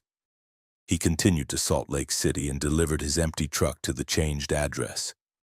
The receiving facility accepted it without question, signed off on the delivery as complete, and paid Russell his full contracted amount. Officially, nothing unusual had happened. But Russell remembers the convoy, the hours driving through simplified desert, the warehouse that existed nowhere and everywhere. He's researched Convoy 779er and found no records, no other drivers reporting similar experiences. Whatever he'd been part of, it was either highly classified or something that existed outside normal commercial trucking operations. Russell continued driving, but he's never forgotten the convoy to nowhere. Occasionally, late at night on empty highways, he'll notice trucks falling into formation around him, and he'll wonder if he's about to be drafted into another convoy, taken to another facility that doesn't exist, forced to surrender cargo to a system that operates beyond any oversight or regulation. Other independent truckers have similar stories: sudden convoy formations, hours of driving to nowhere, cargo confiscated at facilities that shouldn't exist. Most keep quiet about it, afraid of being labeled crazy or of losing their commercial licenses. But the stories persist. Whispered accounts of a shadow logistics system that occasionally intercepts normal commercial shipments for purposes unknown. Is there really a warehouse in the desert where convoys deliver cargo that moves through unconventional channels? Russell James believes yes. He's been there, seen it, watched his cargo disappear into that facility. But he can't prove it, can't find it again, can't demonstrate that Convoy 779er was anything more than a temporary hallucination. The convoy to nowhere continues operating, Russell is certain of it. Somewhere in the American West, trucks are being drafted into formations, driven to facilities that exist outside normal geography, forced to surrender cargo to a system that no one acknowledges exists. And the drivers who experience it are left with memories of impossible journeys, altered contracts, and the understanding that the American logistics system has shadow components that operate beyond any regulatory oversight. Russell drives more cautiously now, always aware that other trucks around him might suddenly become a convoy, that his route might be diverted to nowhere, that his cargo might be needed somewhere that doesn't appear on any maps. It's a paranoid way to live, but Russell can't shake the memory of 20 hours driving through featureless desert to deliver electronics to a facility that officially doesn't exist. The convoy is still out there, still forming when the shadow logistics system needs to collect cargo, and any independent trucker might be drafted at any time, forced to participate in deliveries to nowhere, surrendering loads to entities that operate beyond normal commercial trucking rules. Russell James was part of Convoy 779er once. He completed his delivery to the warehouse that doesn't exist. And now he drives knowing that any trip might be diverted, any route might lead to that impossible road, any cargo might be needed somewhere that exists outside the mapped world. The convoy to nowhere is real. Russell's altered manifest proves it. His memories of the journey confirm it. And somewhere in the desert, that warehouse is still accepting deliveries from convoys that form spontaneously, that drive through space that doesn't count toward normal distance, that deliver cargo to a system that no one will acknowledge exists. If you're an independent trucker and you notice other rigs falling into formation around you, maintaining precise spacing, matching your speed with mechanical precision, be prepared. You might be part of the next convoy to nowhere, drafted into a delivery system that operates beyond normal logistics channels, forced to surrender your cargo to entities that don't officially exist. Russell's convoy returned him to the highway after 6 official hours, but he lived through 20-plus hours of driving to nowhere. Time, distance, and destination all became fluid in that convoy, controlled by coordinators who claimed authority they couldn't prove, managing a logistics system that no one will acknowledge. The convoy is still forming, still driving to nowhere, still collecting cargo for purposes unknown, and independent truckers like Russell James are occasionally drafted into it, forced to participate, then return to normal routes with altered manifests and memories of facilities that shouldn't exist. Welcome to Convoy 779er. Destination: classified. Expected arrival: when the shadow logistics system decides it needs your cargo. You can't refuse.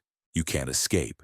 You can only drive where the convoy leads and hope you'll return to normal routes when the delivery to nowhere is complete. Story 9. The Weight That Isn't There. James Mitchell had been driving commercial trucks for 17 years, and in all that time he'd never questioned what the scales told him. At 44, he understood that weight was absolute, measurable, verifiable. A truck either met legal limits or it didn't. But in December of 2023, James discovered that weight could be something other than physical mass, that scales could measure things no trucker was supposed to know about. He was hauling paper products from a mill in Oregon to a distribution center in Wyoming, taking I-84 east. His load was light, only about 25,000 pounds of cargo in a trailer rated for 45,000. James knew from his paperwork that he was well under weight limits, operating safely with plenty of margin. But when he crossed the weigh station at the Oregon-Idaho border, the scales showed something impossible. 97,000 pounds total vehicle weight. That was well over the 80,000-pound federal limit, nearly at the maximum his truck could physically support. The weigh station officer flagged him for overweight violation immediately. "Sir, you're going to need to redistribute or offload cargo. You're 17,000 pounds overweight." James was stunned. "That's not possible. My cargo only weighs 25,000 pounds. My truck and trailer weigh about 35,000 empty. Total weight should be around 60,000 pounds, not 97,000. The officer checked the scales, ran the measurement again. Same result. 97,000 pounds. Your bills of lading might be wrong. We're showing severe overweight. You'll need to unload before you can continue. James opened his trailer and examined his cargo. Standard paper products exactly as manifested, occupying maybe a third of the trailer's capacity. There was no way this load weighed 72,000 pounds. It was physically impossible. The officer called for a supervisor who ran additional tests. Every measurement showed the same thing. James's truck weighed 97,000 pounds despite carrying cargo that couldn't possibly account for the weight. "I don't understand this," the supervisor admitted. "Your cargo looks light, but the scales don't lie. You're measuring at 97,000 pounds. James had an idea. What if it's not physical weight? What if the scales are measuring something else? The supervisor looked at him skeptically. Scales measure mass. That's all they can measure. Then explain how my truck weighs 37,000 pounds more than it should. The supervisor made some calls. An hour later, a technician arrived from the State Department of Transportation with specialized equipment. She ran diagnostics on the scales, checking for calibration errors or mechanical failures. The scales were functioning perfectly. Then she turned her attention to James's truck, using instruments that didn't look like standard inspection tools. She walked the length of the trailer slowly, watching her equipment, occasionally stopping to take readings. "I'm detecting non-standard mass," she said finally. "Your cargo has normal physical weight, about 25,000 pounds like you said. But there's additional weight that's not physical." "What does that mean?" "It means your truck is carrying something beyond material cargo. Emotional weight maybe, psychological burden, metaphysical mass. The scales are old enough that they're sensitive to more than just physical properties." James thought she was joking, but her expression was serious. "You're saying scales can measure emotions?" "Not emotions exactly, but they can measure significance, burden, the weight of what something means rather than what it physically is. Your cargo appears to be carrying heavy meaning, and the scales are responding to that." The technician consulted her instruments. "The additional 37,000 pounds you're measuring, that's not in your cargo. It's in your truck's history. This vehicle has been carrying weight for years, accumulating significance with every load, every mile. Most trucks build up a few thousand pounds of metaphysical weight over their lifetimes. Yours has accumulated much more." James thought about his truck's history. He'd bought it used 10 years ago, and it had been in commercial service for 8 years before that. 18 years of hauling cargo, and who knew what it had carried during all that time? "How do I remove this weight?" The technician shook her head. "You don't. It's part of your truck now, woven into its history. Most weigh stations can't detect it. Their scales only measure physical mass. But occasionally you'll encounter an older facility like this one with scales sensitive enough to register metaphysical weight. And then you'll have to convince officers that you're not actually overweight, that what they're measuring isn't real in any enforceable sense." The supervisor was skeptical. "I can't just wave him through. The scales show 97,000 pounds.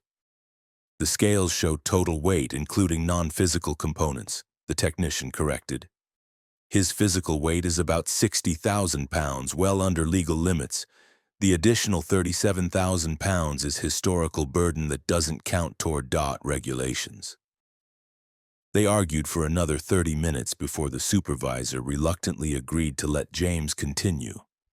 But the incident left him deeply unsettled. If his truck was carrying 37,000 pounds of metaphysical weight, what did that mean? What had this truck hauled during its 18-year history that had accumulated such significance? James researched his truck's history. He found records of its previous owners, the companies that had operated it, the types of cargo it had hauled.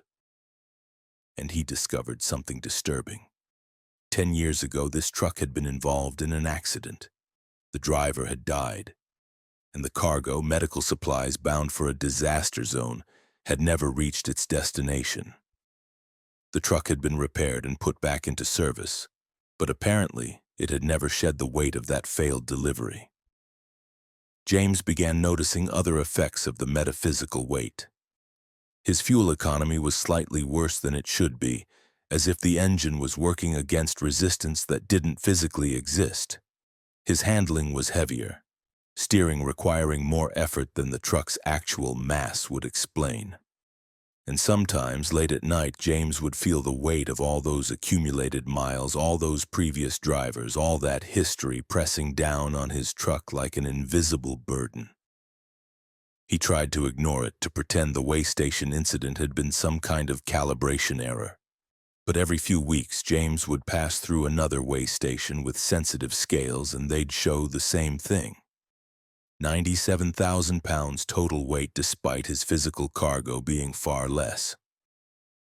Most officers couldn't explain it and would eventually let him through after verifying his actual cargo weight. But the measurements were consistent.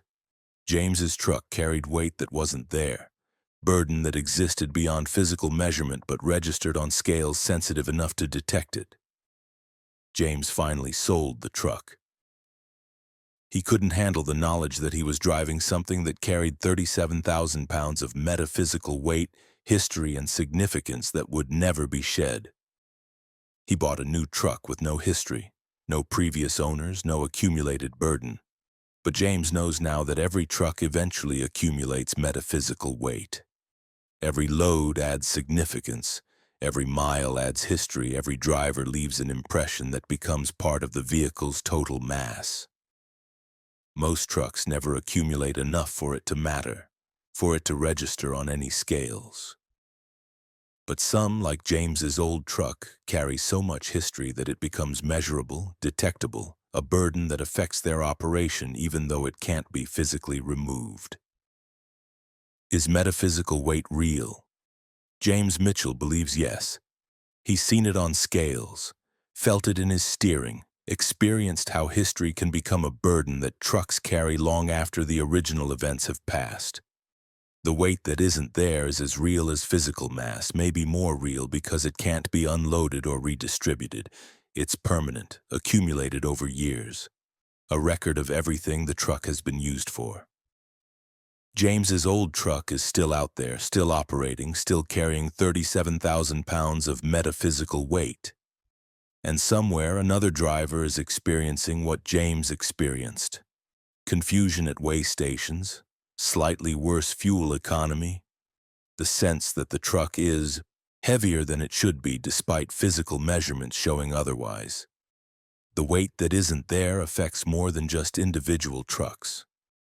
Every vehicle accumulates some level of metaphysical mass: cars, trucks, planes, ships. The history of what they've carried, where they've been, what they've experienced becomes part of their total weight, invisible to most measurements but real enough to affect performance and occasionally register on sensitive scales. James drives a new truck now, one with minimal history, barely any accumulated weight beyond its physical mass. But he knows that every load he hauls, every mile he drives, is adding to that metaphysical burden. In 10 years, 20 years, his new truck will carry its own 30,000 or 40,000 pounds of significance, and some future driver will encounter way stations that measure more than physical mass and wonder why the scales show weight that isn't there. It's the hidden cost of commercial trucking. Not just physical wear on vehicles, but metaphysical accumulation of history and significance. Every failed delivery, every accident, every difficult load adds weight that never gets unloaded, that becomes permanently part of the vehicle's total mass. James Mitchell learned that truth at an Idaho way station. His truck carried 37,000 pounds of history, and no amount of offloading or redistribution could remove it. The weight that isn't there is the weight of meaning, of significance, of all the miles and loads and events that make a truck more than just metal and mechanical parts. It's real, it's measurable, and it never goes away. That's the weight that isn't there, except it is there, invisible to most measurements, but absolutely real to the trucks that carry it, and the drivers who feel its burden every time they turn the steering wheel or check their fuel economy and find performance slightly worse than physical mass alone can explain. Story 10. The Parallel Route. Victoria Ward had been a commercial trucker for 21 years, running primarily West Coast routes between California and Washington. At 45, she knew I-5 better than most people knew their own neighborhoods, every rest stop, every fuel station, every mile marker. But in November of 2023, Victoria discovered that I-5 had an alternate version, a parallel route that existed simultaneously with the highway she knew, and the consequences of discovering it would change her understanding of roads forever. She was hauling produce from Fresno to Seattle, leaving California on a clear November morning. The route was routine, traffic was light, and Victoria expected to make excellent time. But somewhere north of Red Bluff, around mile marker 649, Victoria noticed something strange. The highway ahead seemed to split, with one version continuing normally and another version diverging slightly to the right. Both I-5, both apparently real. Victoria rubbed her eyes, thinking fatigue was causing double vision. But the split remained visible, two highways, overlaid imperfectly, slightly out of phase with each other. And as Victoria approached the split, she felt her truck being pulled toward the divergent route, as if something was drawing her into the alternate version of I-5. She tried to resist, steering firmly toward the normal highway, but her truck drifted right despite her efforts, crossing into the parallel route with a sensation like passing through a membrane. And suddenly everything changed. The highway looked almost identical to normal I-5, but with subtle differences. The mile markers were the same numbers, but slightly different fonts.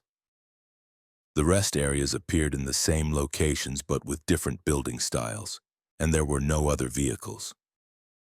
Victoria was completely alone on a highway that should have had moderate traffic. She tried her CB radio. "This is Road Queen to any trucks on I-5 northbound. Does anyone copy?" Static, then a voice that sounded like it was coming from a great distance. "Road Queen, this is Phantom Convoy. You've crossed into the parallel route. Be advised, traffic rules are different here." "Different how?" "You're driving through a version of I-5 that exists in superposition with the main highway. Both routes are real, both are I-5, but they exist in slightly different probability states. The parallel route connects the same cities, but through alternate reality configurations." Victoria's rational mind rejected this explanation, but her eyes couldn't deny what she was seeing. The landscape around her was familiar but wrong. Mountains in slightly different positions, trees of different species, even the color of the sky was a shade different from normal California. "How do I get back to the normal route?" "You don't, usually. Once you've crossed into the parallel route, you tend to stay there until you reach a merge point, a location where both versions of the highway temporarily converge.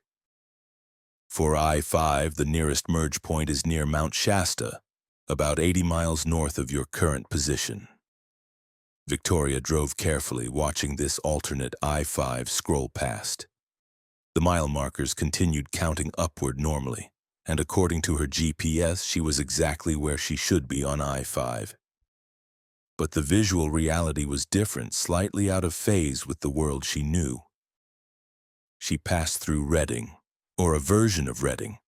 The city existed in the same location, but the buildings were different styles, the street layout slightly altered, as if she was seeing a Redding that had developed under different historical circumstances.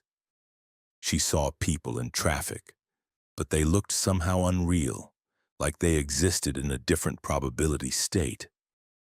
As Victoria approached Mount Shasta, she saw the merge point ahead, a place where the parallel route and normal I-5 converged, the two highways overlaying perfectly for about a mile before diverging again. Victoria positioned her truck carefully, aiming for the transition zone where she could cross back to the normal route. The merge was disorienting. For about 30 seconds, Victoria could see both versions of I-5 simultaneously. The parallel route she'd been driving and the normal highway existing in the same space.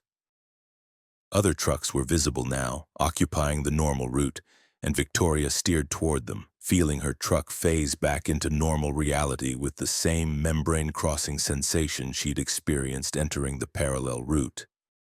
Back on normal I-5, Victoria pulled into the next rest area and sat shaking in her cab.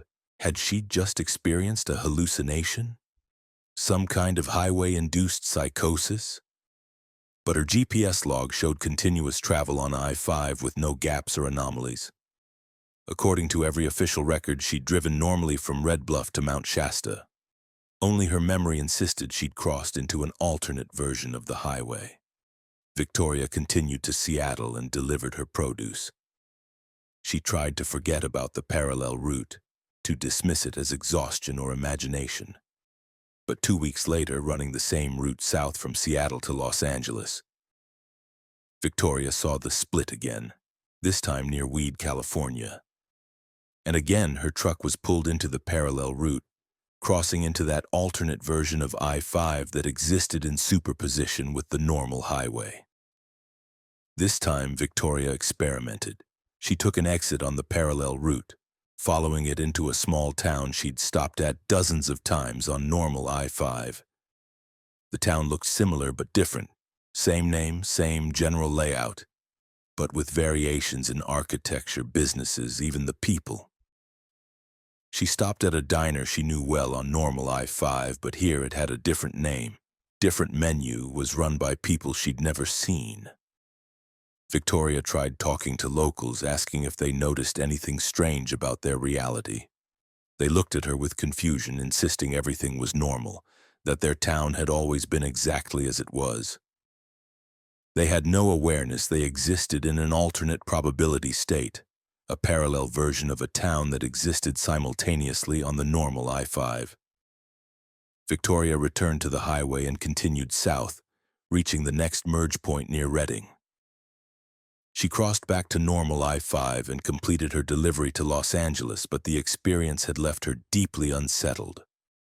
There were multiple versions of I-5 parallel routes that existed in superposition, and trucks could apparently cross between them at certain points. Victoria researched highway physics, quantum mechanics, anything that might explain parallel routes. She found theoretical discussions of probability branching highways, routes that existed in multiple states simultaneously, with travelers occasionally crossing between versions. But it was all theoretical. No one claimed to have actually experienced it. Except Victoria had experienced it twice now. And as she continued driving I-5, she began noticing the split points more frequently. The highway would shimmer slightly, showing two overlaid versions, and Victoria would feel that pull toward the parallel route. Sometimes she'd resist successfully, staying on the normal highway. Other times she'd cross over, spending hours driving through alternate versions of California, Oregon, and Washington before finding merge points to return to normal reality. Victoria learned to recognize the parallel route's characteristics. Traffic was always lighter, almost non-existent. The landscape was familiar but subtly wrong, like viewing the West Coast through a slightly distorted lens. And time moved differently. What felt like 4 hours on the parallel route might be 2 hours on the normal highway or vice versa, making Victoria's delivery schedule unpredictable. Other drivers began reporting similar experiences on I-5 and other major highways. Truckers would describe driving through familiar routes that seemed somehow different, alternate versions of cities, landscapes that didn't match their memories. Most dismissed these as mistakes, navigation errors, or simple misremembering. But a small community of drivers began sharing notes mapping the split points where highways divided into parallel routes. Victoria became part of that community, comparing experiences with other truckers who'd crossed into parallel routes. They developed theories. Highways existed in multiple probability states, and certain quantum conditions allowed travelers to cross between versions. Weather, time of day, the specific cargo being hauled, all might affect which version of a highway a truck ended up on. But no one could explain why this happened or how to control it. The parallel routes appeared spontaneously, pulled trucks across without warning, and released them at merge points that couldn't be predicted with certainty. All drivers could do was recognize when they'd crossed into alternate versions and navigate carefully until they found their way back to normal highways. Victoria still drives I-5, but now she's always aware that she might be on the normal route or a parallel one. Most trips proceed without incident, the highway remaining singular and stable. But occasionally, more frequently than Victoria would like, she sees that shimmer, feels that pull, and crosses into alternate versions of the West Coast where I-5 exists in different probability states. She's learned to function in both versions to make her deliveries regardless of which I-5 she's driving. Merge points appear regularly enough that Victoria can usually return to normal reality within a few hours.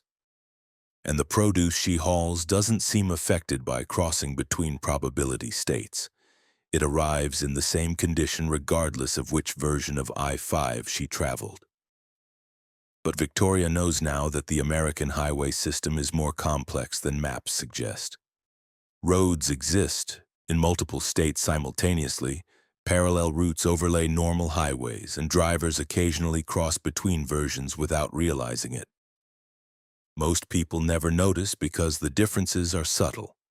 The alternate routes similar enough to normal highways that travelers don't recognize they've switched. But Victoria notices. She's driven both versions of I-5 enough times to know the differences to recognize when she's crossed into a parallel route. And she's learned that highways are probabilistic, existing in superposition until observed and driven, collapsing into specific versions but always retaining the potential for alternate configurations. The parallel route is real. Victoria Ward has driven it hundreds of times. It's I-5 and not I-5 simultaneously, familiar and alien, a highway that exists in a slightly different probability state from the normal West Coast corridor. And every trucker on I-5 might cross into it at any moment, might drive for hours through an alternate version of California or Oregon or Washington without ever realizing they've left normal reality. Victoria knows because she's learned to recognize the signs, and she continues driving, navigating between normal and parallel routes, making her deliveries regardless of which version of I-5 she's traveling, accepting that highways are more complex and strange than anyone wants to admit. The parallel route exists. Victoria has been there, and now she can never drive I-5 without wondering which version she's on, which probability state she's currently inhabiting, and whether the highway will pull her across into alternate reality before she reaches her destination. It's a strange way to live, always uncertain whether the road beneath your wheels is the same road that appears on maps. But it's Victoria's reality now.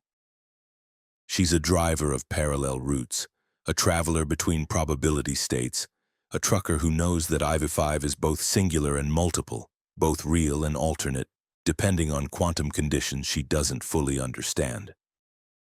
The highway splits, Victoria crosses, and somewhere in the superposition of normal and parallel routes she continues making her deliveries, driving through multiple versions of the West Coast, existing simultaneously in several probability states, because that's what the parallel route demands of those who discover it,